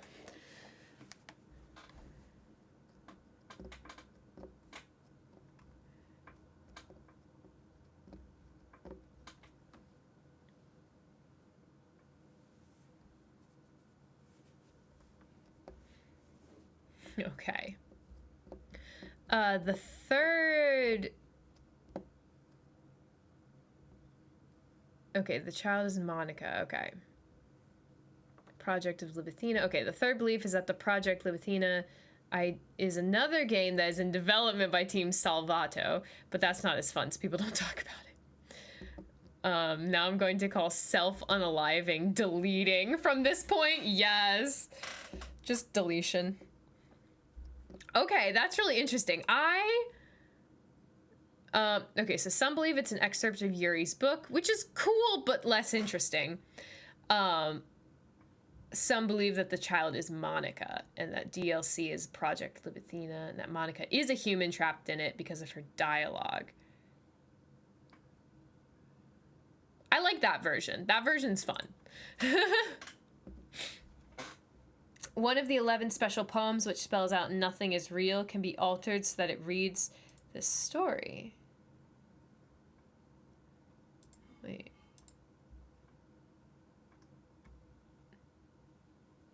Oh, you can see it. Oh, that's cool.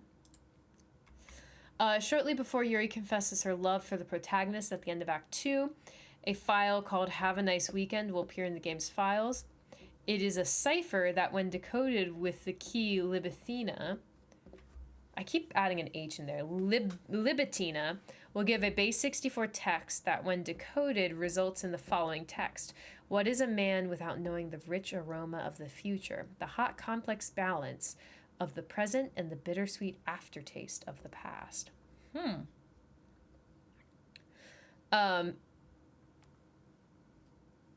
Wait, when you have time, please read through it. It's pretty dark stuff, but it's interesting. The hidden decoded nothing is real is part of the Project Libitina. Oh, okay. So, okay, irregular heartbeat, heart palpitations, arrhythmia, search and search, eyes scanning everything I can find on their symptoms. What is the shortness of breath? Chest pain? Dizziness? No, this is all wrong. Alyssa's symptoms are nowhere near this simple. Alyssa, interesting. I've seen it twice now. The screams of pain, sickeningly pale skin, vomiting blood. There's no other explanation other than that Renner's information was a complete and utter lie. This can't all be a coincidence. It's not possible. If I don't know how much of this Renner is behind, but I do know this. There's something horribly wrong with this family, and I accepted the invitation to become a part of it. I can hear Alyssa's screams through the walls now. I listen helplessly.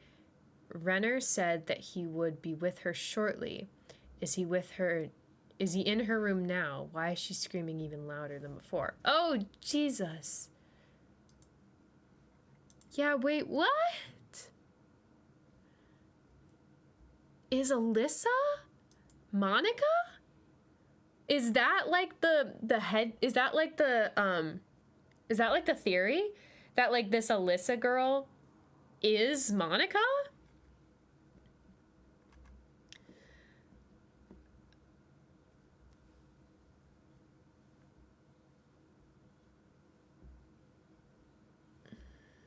That is one of the theories. Interesting. Very interesting. All right, what? Monica's talk. Oh, I know there's spoilers. Oh, they have so many. Yuri's book. Pretty sure that book. What? She doesn't say anything about it. Do you know I'm vegetarian? I did not know you're a vegetarian.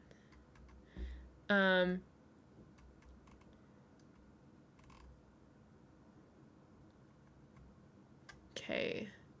Skip attempts occur when trying to use, yeah, quitting of the game occurs in closing. Oh, okay. I was hoping it would stop. Okay. Oh yeah, so it's just like a dream whenever you close the game. Oh.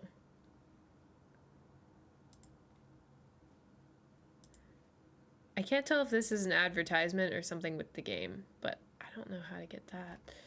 Wow, So many different things. Okay, everyone. Oh, that's cute. Oh, that's what she said. Okay, everyone, instead of like, okay, you three.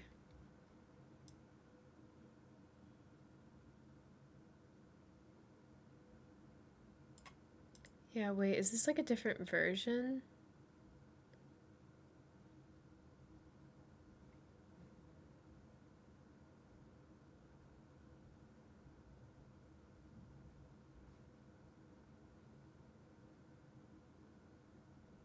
Yeah, wait, I don't know how, like, what this is. Is this, oh, that's a mod? Oh. Okay. Another theory is that Yuri's book isn't fiction, but a true story disguised as fiction. Irregular heartbeat, heart palpitations, arrhythmia. Might as well throw in an atrial fibrillation for good measure. DDLC modding community is insane. Hello, Priya! What's up? We're looking up spoilers for DDLC because we finished it and I'm curious.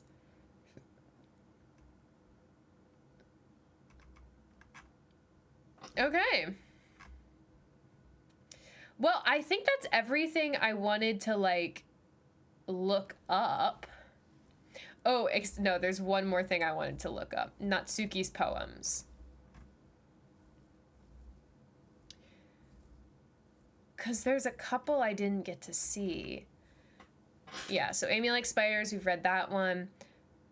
Okay, so yeah, we only get to read this one if the player made 3 poems that appeal to Natsuki. Yeah, I finished the second run.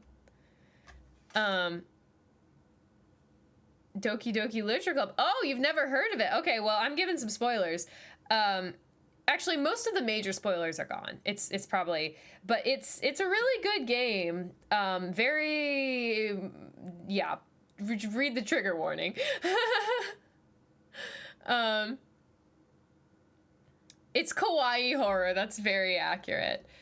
Okay, so because you, tomorrow will be brighter with me around, but when today is dim, I can only look down. My looking is a little more forward because you look at me. When I want to say something, I say it with a shout, but my truest feelings can never come out. My words are a little less empty because you listen to me. When something is above me, I reach for the stars, but when I feel small, I don't get very far. My standing is a little bit taller because you sit with me. I believe in myself with all of my heart, but what do you do when it's torn all apart? My faith is a little bit stronger because you trusted me. My pen always puts my feelings to the test. I'm not a good writer, but my best is my best. My poems are a little bit dearer because you think of me. Aww. Sweet. So this poem is shown on the 4th day if the player didn't make 3 poems that appeal to Natsuki. Oh, your beach. Oh, so this is the beach poem, and they both wrote poems about beaches. Your mind is so full of troubles and fears that diminished your wonders over the years, but today I have a special place, a beach for us to go. A shore reaching beyond your sight, a sea that sparkles with brilliant light. The walls in your mind will melt away before the sunny glow. I'll be at that beach that washes your worries away. I'll be the beach that washes your worries away. I'll be the beach that you daydream about each day. I'll be the beach that makes your heart leap in any way that you thought left you, in a way you thought had left you long ago. Oh, you're actually her girlfriend. She doesn't know you're on your Twitch account. Oh my god, that's awesome. That's awesome. The secret lurking. Well, welcome. I'm Bunny. Let's bury your heavy thoughts in a pile of sand, bathe in sunbeams, and hold my hand. Wash your insecurities in the salty sea and let me see you shine. Let's leave your memories in a footprint trail. Set you free in my windy sail. And remember the reasons you're wonderful when you press your lips to mine. Oh, I'll be the beach that washes your worries away. I'll be the beach you daydream about each day. I'll be the beach that makes your heart leap in a way you thought had left you long ago. But if you let me by your side, your own beach, your own escape, I'll learn to love you yourself. You'll learn to love yourself again. Oh, so sweet. Okay, so this poem in Act 2 is written on shown on the third day of a poem made player that appeals to Natsuki, which I did. Translation, open your third eye. I can feel the tenderness of her skin through the knife, as if it were an extension of my sense of touch. My body nearly convulses. There's something incredibly faint deep down that screams to resist this uncontrollable pleasure, but I can already tell that I'm being pushed over the edge. I can't stop myself. That is interesting because that sounds like it's written by Yuri. You want to say your name with the Twitch terms of service? Yeah, I mean, that's fair. Yeah, just if you have like a nickname you want me to call you in the meantime, you know, probably best not to give your IRL name. But if you want to give like a nickname that I can call you. I turned my Play-Doh into like a little donut. I've been playing with it. Natsuki's request. Oh yeah, the request. We've already read this. Interesting. Okay. So I want to see the other poems because I think I got everyone's. Yeah, Hole in a Wall, Save Me, Lady Who Knows Everything. Act 2, Hole in a Wall, slightly different. Save Me 2, slightly different. Yeah, the happy end.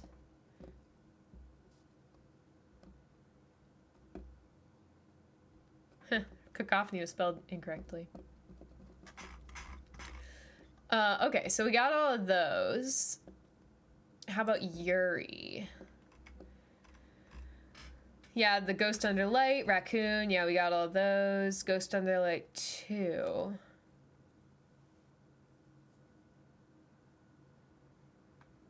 Wait.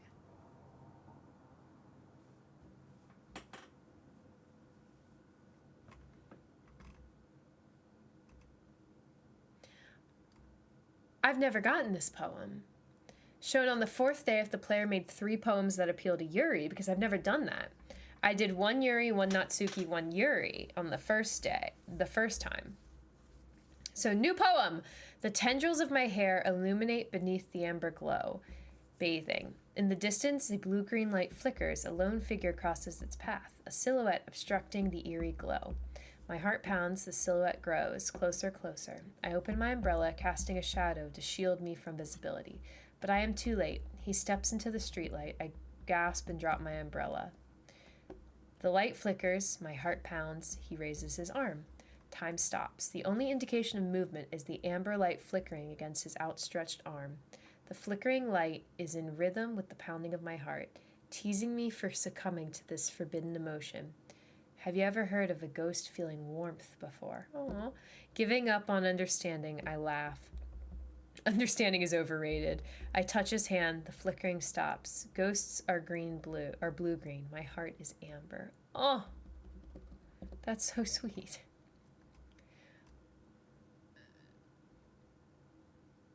And I read that one. Okay, wheel.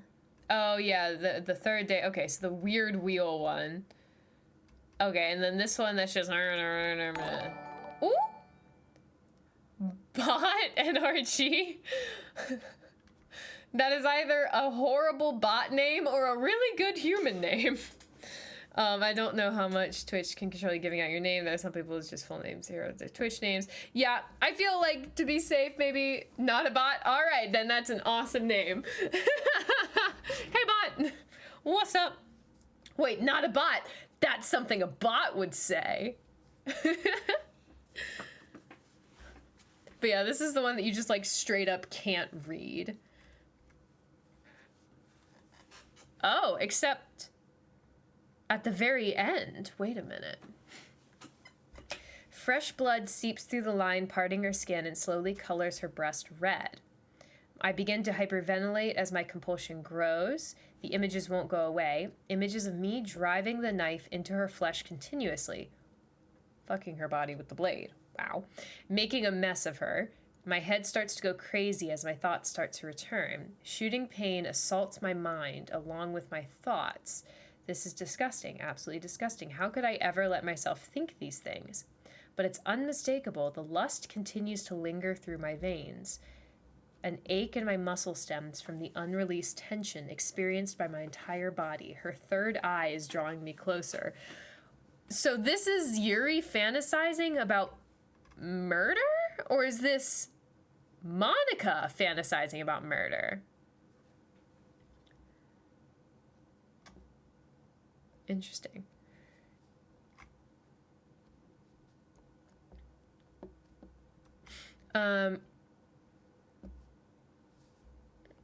So Act 1, Yuri's poems and words to choose for her poem in the minigame relate to her, such as poems words she likes dark, deep, and they're pretty sophisticated in detail. Act 2, Yuri's poems and words are most similar to Act 1's, but Act 2, Yuri poems seems more like depressing and sometimes relate to gore. Interesting.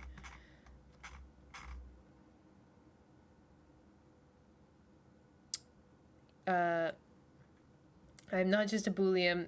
I am not false. Am a human. Trust. Hello. I was already typing it before you said it. I love it. I love it. This statement is false. I know some IRL names of streamers given by streamers freely. Some of those names, chaos is coming in. Chaos is coming in. Chaos is coming in. But yes, Priya, you are welcome to say your name if you want to. I mean, you know, internet etiquette, or not etiquette, but like internet safety suggests that maybe you shouldn't, but like I'm not gonna stop you. You can do what you want. You're a human being with free will. Hey Chaos! What is up? What is up? You're playing some Baldur's Gate 3. Yes. We just finished the second playthrough of Doki Doki Literature Club. So now I'm going through the wiki. The reason I am mentioning this is because there may be some spoilers. The most of the spoilers we've already got through. So if you plan on playing Doki Doki Literature Club, there may be some spoilers. Were you okie dokie after playing Doki Doki? No! I was not okie dokie. You know that game has multiplayer? Baldur's Gate? Yeah, I heard, and I may have to play it with DJ Brownie. Bajillion. I love it. Well, welcome in. I don't plan on playing it, but I enjoy playing these. Oh, I'm glad you enjoyed them. It is a good game, but I also, you know, it's a style. That style is trauma. Maybe a highly inflated number can't prove me wrong. I just got now that. Oh my gosh, probably got 3 is definitely mature. That's fair. That's fair. Sorry, I missed one of Bot's things. Out of the bajillion games I've played, Portal 2 has not been one of them. Oh my gosh. I love Portal 2. Oh, this statement is oh my gosh, that took me so long. But yes, how to confuse an android is you give it a paradox, such as this statement is false. But anywho, your partner found out that Baldur's Gate is split screen, and that's great because you want to play on your PC. You want to play, but your PC can't handle it. See, that's fair. That's fair. But yes, we're having a good time reading some Doki Doki stuff that we didn't see the first time. So right now we are on to Sayori's poems, seeing if we missed any of them. Wait, this isn't Sayori, this is Yuri. I clicked on the wrong one. Poems, Sayori. There we go. Yeah, okay, so Dear Sunshine, adorable, bottles, best poem in the entire thing. This poem is shown on festival day. Yeah. That's how, this line is so heartbreaking. A poem is never actually finished. It just stops moving. Ugh. So sad. Because she leaves early on the 4th day, she's the only club member who doesn't present a poem that day. Interesting. All right, well, I think I Percent kind of goes hard though. Yeah, it does. Does go hard. Thank you for the hydrate. You did make a character in this game based off one of your now dead D&D characters. Oh my gosh. Lovely. Oh yeah, so here's my little Play-Doh donut I've been making. I just like have it on my desk and I've been like rolling it like this and then like patting it to keep it like kind of square. Oh my gosh, absolutely chaos. Here comes the tiny green hat. All right, we have a very awkward amount of time, although it is already 10 p.m. But anywho, that was Doki Doki Literature Club. Great game. 10 out of 10. Highly recommend. As long as you know what you're getting yourself into, because it is quite a game. Like, whoo, quite the game. So, actually, I can get your guys' opinions really quickly. A play donut, exactly. Play donut. Play donut. I can like look through it. I promise you I'm looking through it. You just can't tell. Content warning doesn't express how hard this game hits. Yeah, no, that is true. That's why even though I have my content warning, I still, like, before every game, I will give like a verbal content warning.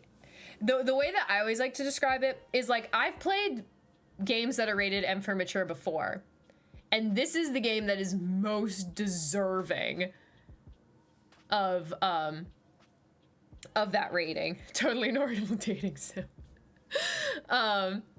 Your title earlier was literally just trigger warning. Yeah, that's the other thing, is that even though it does contain like slight spoilers, I try to give trigger warnings when possible because there are some serious triggers. How do you stay in the stream when you're doing something? That depends on if you're on mobile or desktop. If you're on desktop, you can just like not exit out. If you're on mobile and you're using the Twitch app, it should stay up if you like close out. It'll just be like in the corner. Okay, but I wanted to get your guys' opinions really quickly. Because my plan was to play Borderlands next. Because that's another rated M game. Very different, though. But, yeah, I was planning on playing Borderlands next.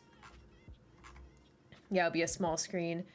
I think it keeps you in the stream all the time. Always. Forever and ever. Your girlfriend knows Twitch much more than you do. That's fair. That is perfectly fair. But yeah, it should mostly just like stick with you. But yes, Borderlands. So I downloaded the, it was called the Handsome Pack, which is essentially Borderlands 2 with like pretty much every DLC, essentially. And it also came with Borderlands, the pre-sequel. Just a prequel.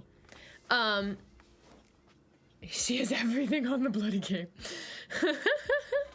That's fair. The Handsome Jack collection, yeah. Do you plan on playing any Doki Doki mods? I do not, but because I am like a variety streamer, I've already spent a decent bit of time on Doki Doki. This is one of the only games I've ever played through more than once. The only other one being Oxenfree. I think it's probably the only other game I've played multiple times, and that was another like I wanted to get more of the endings, you know.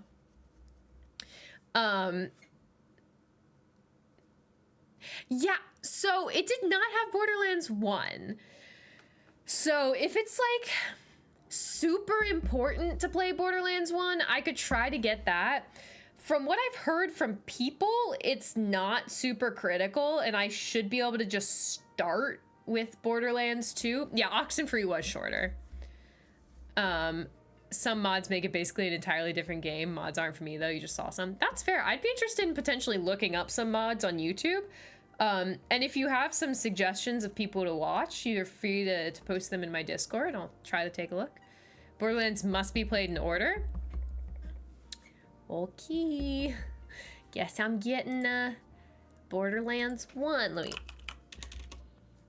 Border. Oh, that's not how you spell border. Borderlands. Wait, I literally don't even see a Borderlands 1.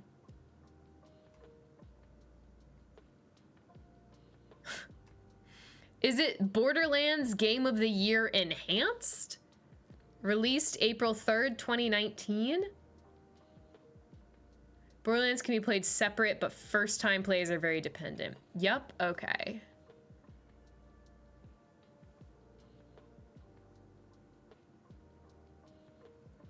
Do I play the prequel before Borderlands?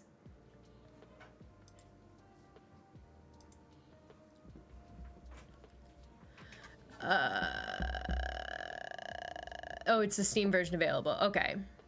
Prequel is after Borderlands 1. That's confusing. Okay. So...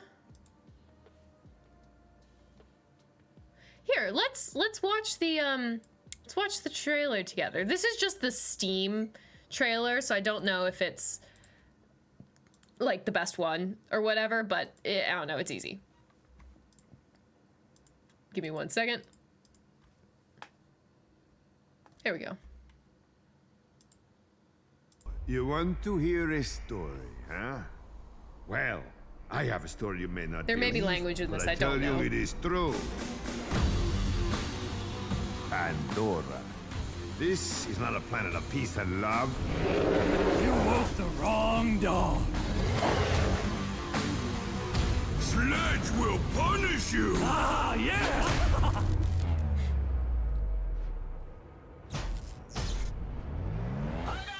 I like the art style. And if you're looking for the ball, Four-player co-op. well, you're going to have your work cut out for you.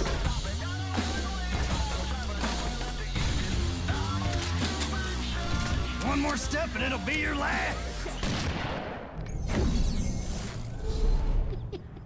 You should have seen the look on your face.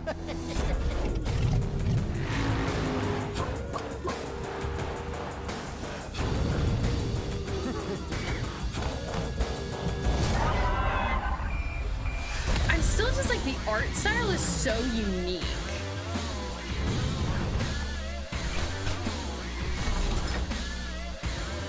And like, you see that art style and you know it's Borderlands.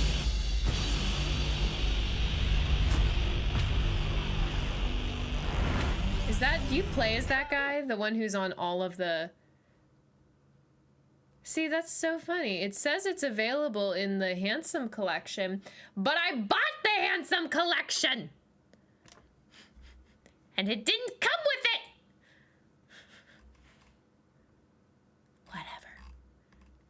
Whatever.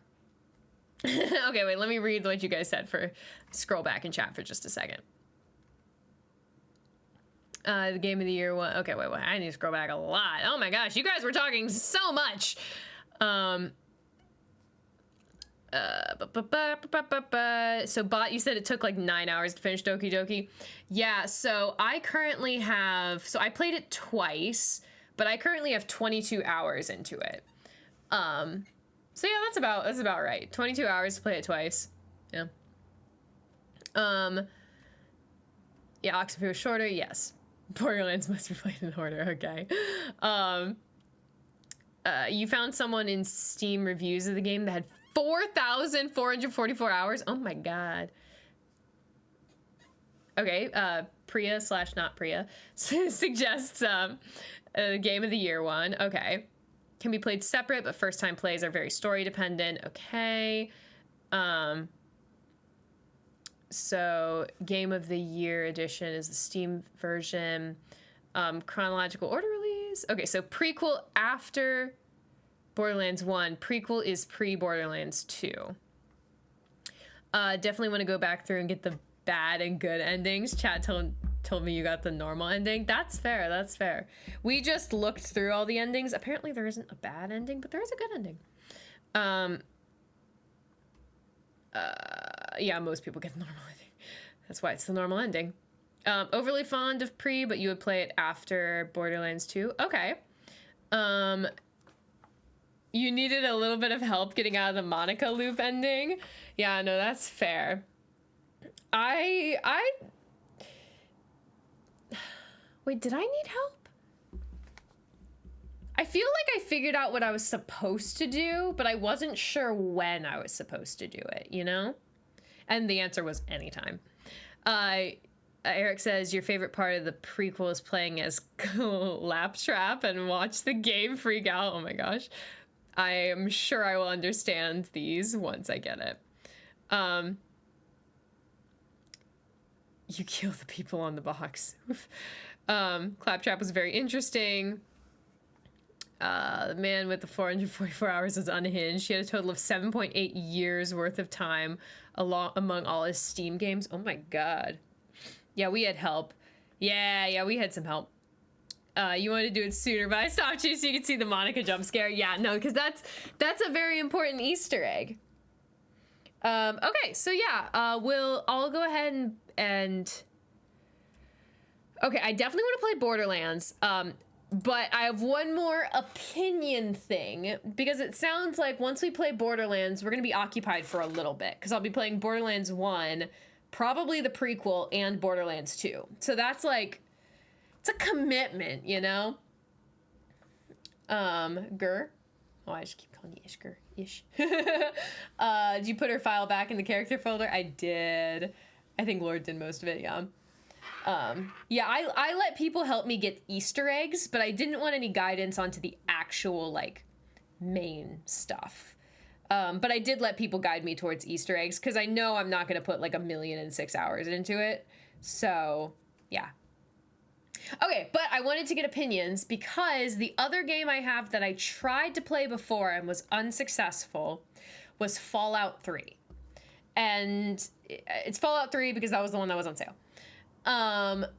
Borderlands with DLC full quest completion will only be about 45 hours. Yeah, so that's quite...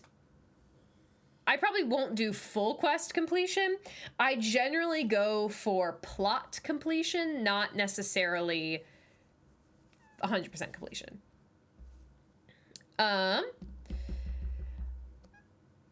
People who helped were respectful and asked if you wanted the Easter egg help. Yeah, people are so nice about this game. It's awesome. Because they already understand we're going through so much trauma. But essentially, so Fallout, if you do pure plot, you'll struggle in levels. Okay, that's fair. I'll do a little bit of both. And hopefully I'll get through it. Because I know, like, I never finished Hogwarts Legacy, but maybe I'll come back to it. I feel like that's one of those games I could come back. Hey, Lord Q! We just finished our second playthrough of Doki Doki. Because if we spoil it, it ruins the trauma. Yeah, that's fair. Plus, sides are a lot of lore. Oh, okay. So I'll have to make sure to play some of the sides. Okay, but yeah, so... if I can get your guys' opinions, before playing Borderlands, we will play Borderlands, but if before playing Borderlands we wanted to attempt to play Fallout 3 again, the reason I say attempt is because I couldn't get it working on my old computer. And so I don't know what the problem was. I couldn't figure out what the problem was. So I'm hoping that on the new computer, it'll just magically be fixed. But I don't know if that's the case. So if you guys think it would be interesting to watch me play Fallout 3, then since Borderlands is such like a time commitment, I'll play Fallout 3 first, and then we'll play Borderlands. But yeah, I just wanted to see what your guys' opinions were on that. If you had opinions, or if you're like, nah, do whatever you want. But yeah, lore and loot. Exactly. Fancy seeing you here. Yeah, Bot's first time here. You've been watching DDLC streams all day. I love it. Finding DDLC first timers is your favorite pastime. I see why. It's just a different experience the first time, and you can never truly get it again, but you can like vicariously get it again by watching other people. I did accurately take off the first time, the first playthrough marker on my stream. Fallout series is way more of a time commitment. Think Skyrim. Okay. But I wouldn't do the whole series. I would just do 3. Not easily jump scared, but DDLC got me quite a few times. Okay. Same in the fact that DDLC got me quite a few times. Not same because I am easily jump scared. So, thanks for the lurker. You actually can get it again. Your first mod was for someone who had already played it. She did indeed get that first time feeling for the second time. Ooh, I'm really curious what you modded to replicate that feeling again. All right, so I'm not getting, okay, maybe we'll just go straight to, I'm just hoping that, because right now, So, oops, sorry. you want That was the Borderlands ad again. Oh, thanks for putting a poll up there. We have 1 vote for Fallout. Fill out the poll, please. But yeah, Fallout 3, Borderlands 1. Which one we'd play next. And it is true, like, if we play Fallout 3, we may not necessarily play it to completion. We'll play it either to completion or to we're done with it, you know? You know. The playthrough made your parents endure ended early when Monica showed us a live, it wasn't, satellite image of their house from where we were playing. Yeah, that's awesome. That is like the best way to do it. Be like, oh my god, she knows. Excuse me. Sorry, sleepiness. All the sleeps. All the sleeps.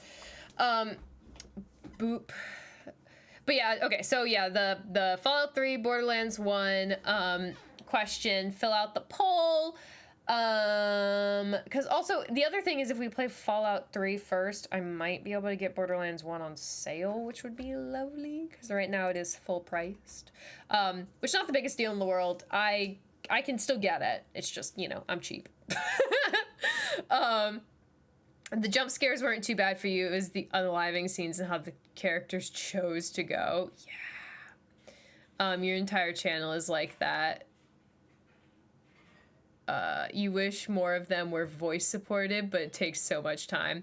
Hey, Lord Q, I know we kind of mentioned this before, but if you like the way I do voice acting, I think it would be very fun to do some voice acting for your stuff. You can, like, reach out. I know I'm not, like, a professional or anything, but that sounds really fun.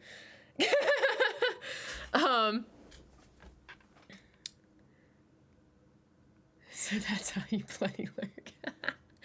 But anywho, yeah.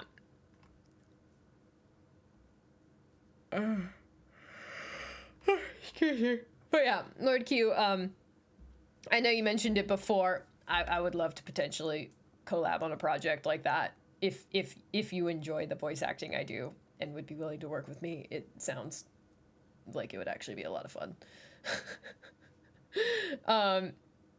Are all Twitch streamers with 3 or 4 exceptions? That's fair. That's fair. Apologize for the sudden outburst. It's just bringing life. Bringing life. All right, well, as of now, we have 2 votes for Fallout 3, 1 vote for Borderlands. So please be sure to put your vote in if you have an opinion. If you don't have an opinion, that's okay too. But if you do have an opinion, I would love to hear it because I know almost nothing about either of these games. So I really can't have an opinion because I just know nothing. Like, I don't know, I just don't know anything. Your voice is getting wrecked after reading all of DDLC aloud. Yeah, it's a lot. It's a lot. I mean, I had to tone down Natsuki's voice a little bit because the original voice I did for her was just, I couldn't keep it up. So I'm not sure if you guys noticed. DDLC is a ton of reading. It is. You're gonna try to lurk? Okay. Yay! Thank you for lurking. Good job. But yeah, I'm not sure if you guys could tell that today's DDLC or Natsuki voice was different than the one I started with. It was just like a little more mild. And there are many ways to work Lurk, we like them all. All right, it was a close race. 3 votes for Borderlands 1, 2 votes for Fallout 3. So we will probably be going with Borderlands 1. So expect that starting next Tuesday. We'll make it happen. Awesome. Might take a while, but it'll happen. Hey, that's like my MO. It might take a while, but it'll happen. So yeah, just if/when you're ready, just shoot me a message on Discord. I give you permission to direct message me. We have a reason for direct messaging, so I give you permission to direct message me. But yeah, Borderland wins the poll barely. Yes, barely. You're trying to do a softer, more feminine voice for all the female characters without going high-pitched and it hurt. See, that is nice. I do have the benefit of being a female. And I wouldn't call my voice feminine, but just the fact that I am a girl and my vocal cords are shaped in such a way that I have a voice that sounds like a girl made it easier to voice. What? Female? I know, right? Crazy. Our immersion. But I was decently proud of my male bunny voice. You know, just put it in the back of the throat a little bit. You know, not too much. Just you know, just a little deeper. Because I'm not gonna do like a, you know, like a total guy voice. I mean, he's in high school. His voice isn't gonna be that deep. Like, he probably hasn't even hit puberty. I'm just kidding. He's definitely hit puberty. DDL co-stream with 5 people would be so cool. Oh my god, that's brilliant. Like, have each character like say their part. Oh, that would be wonderful. Maybe 6 for narrator. Yeah, maybe 6 for narrator. Oh my god, that would be so fabulous. I would love to do that. Oh my god. Okay, wait, if I had to pick like only one voice, which one would I do? Those 5 or 6 part streams are difficult to coordinate, I am sure. I would probably want to voice, like, if I had the choice of one character, I think I'd probably pick Yuri. Yeah, I think I'd enjoy like voicing Yuri. I think you could do a Natsuki well. I mean, I enjoyed my Natsuki. Oh wait, yeah, because you popped on like near the end, so you didn't get to hear on my Natsuki. I liked your Yuri voice. Thank you, Gur. Probably good to do long streams for those. Yeah, I can only imagine. They are, but also rewarding. Have to lurk, can't be helped. That's totally fair. We are wrapping up the stream, so you don't have to worry. You're not missing too much, Q. Lord Q, that is. And wait, I have to tip the hat. Lord Q. But yeah, have a wonderful night. Have a wonderful night. Yeah, because I started. Okay, wait. Do I have like a line or something? I'm trying to. See, that's the thing with like voices, is I feel like you have to have like a trigger line, like something that one of the characters would say. Because when I started with Yuri, I did her Natsuki. I did her super high pitched. We need the VODs. I know, I'm sorry. Everything happens, it's just slow. Just look up a line, you're right. Let's, all right. Doki Doki, character, Natsuki, quotes. Easy enough. Like,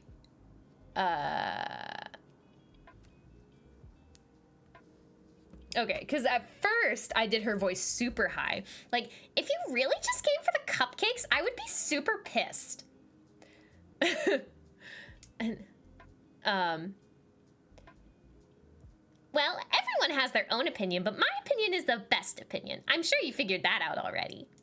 So that was like the original voice I did, but today I lowered her a little bit, so let me see if I can recreate that. I'm gonna do the same 2 lines. If you really just came for the cupcakes, I would be super pissed. Well, everyone has their own opinion, but my opinion is the best opinion. I'm sure you figured that out already. Ugh, that wasn't my best rendition, but you get the idea. All right, let's find all of the different characters. Yeah, Monica, I tried to do hers pretty, pretty like...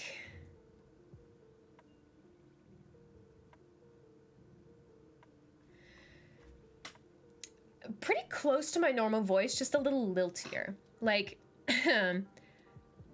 Natsuki, I don't think you're looking at it the right way at all. Don't you want to share your passion with as many people as you can? To inspire them to find the same feelings that brought you here in the first place. The Literature Club should be a place where people can express themselves like they can't do anywhere else. It should be a place so intimate that you never want to leave. I know you feel that way too. I know we all do. So that's why we should work hard and put something together for the festival, even if it's small. You know, it's kind of similar to my voice, just a little liltier. And so the reason that I think Yuri is so fun is because she has her like regular voice and then she has her like crazy voice. And I think they're both fun.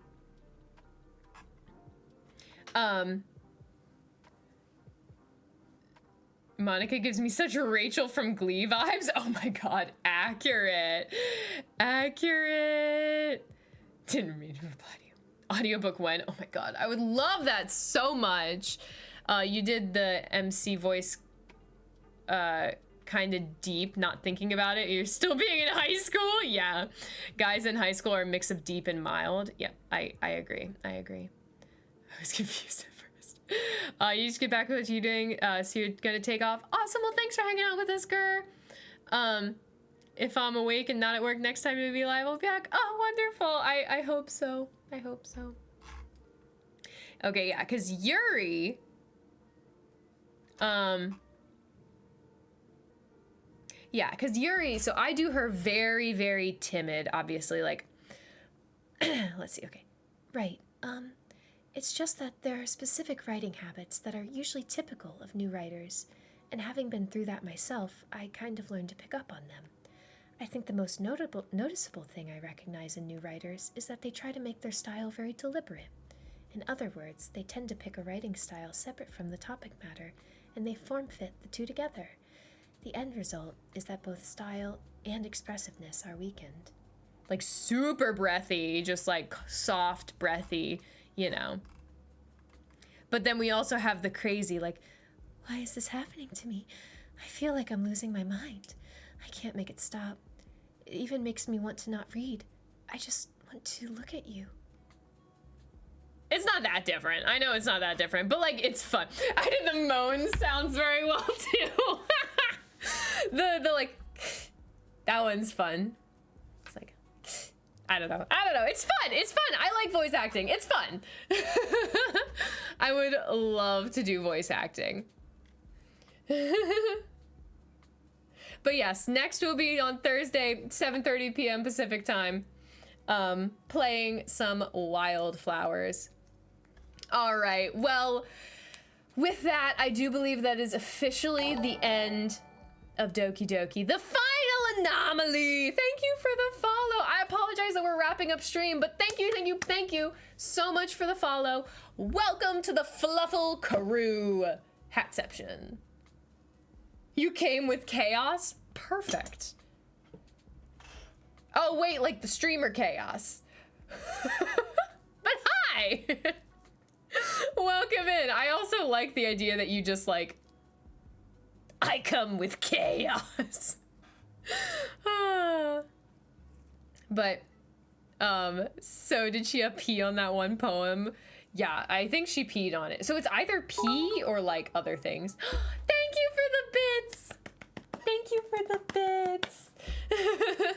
I appreciate it. I appreciate it. Both can be true. That is fair. That is fair. Well, that is it for Doki Doki Literature Club, at least on my stream. You mean she urinated on it? She endowed it with her scent. It's wonderful. It's beautiful. It's great. It's a glorious time to be alive. No. Also, Reed Blower, welcome back in. I don't think I've seen your username in a while. So hi, what's up? The sus joke I have for that, I can't say. Oh no. Oh no. Thank you all so much for hanging out with me. Thank you for enjoying the absolute trauma that is Doki Doki Literature Club. On Thursday, we'll be playing Wildflowers. On Sunday, we'll be playing Sims. And then this time next week, we will be playing some Borderlands 1. I have 1 week for it to go on sale, or I'm buying it full price. Anyway, I know I've said it like 7 times now, but thank you all for hanging out with me. I will see you next time. Love you. Bye.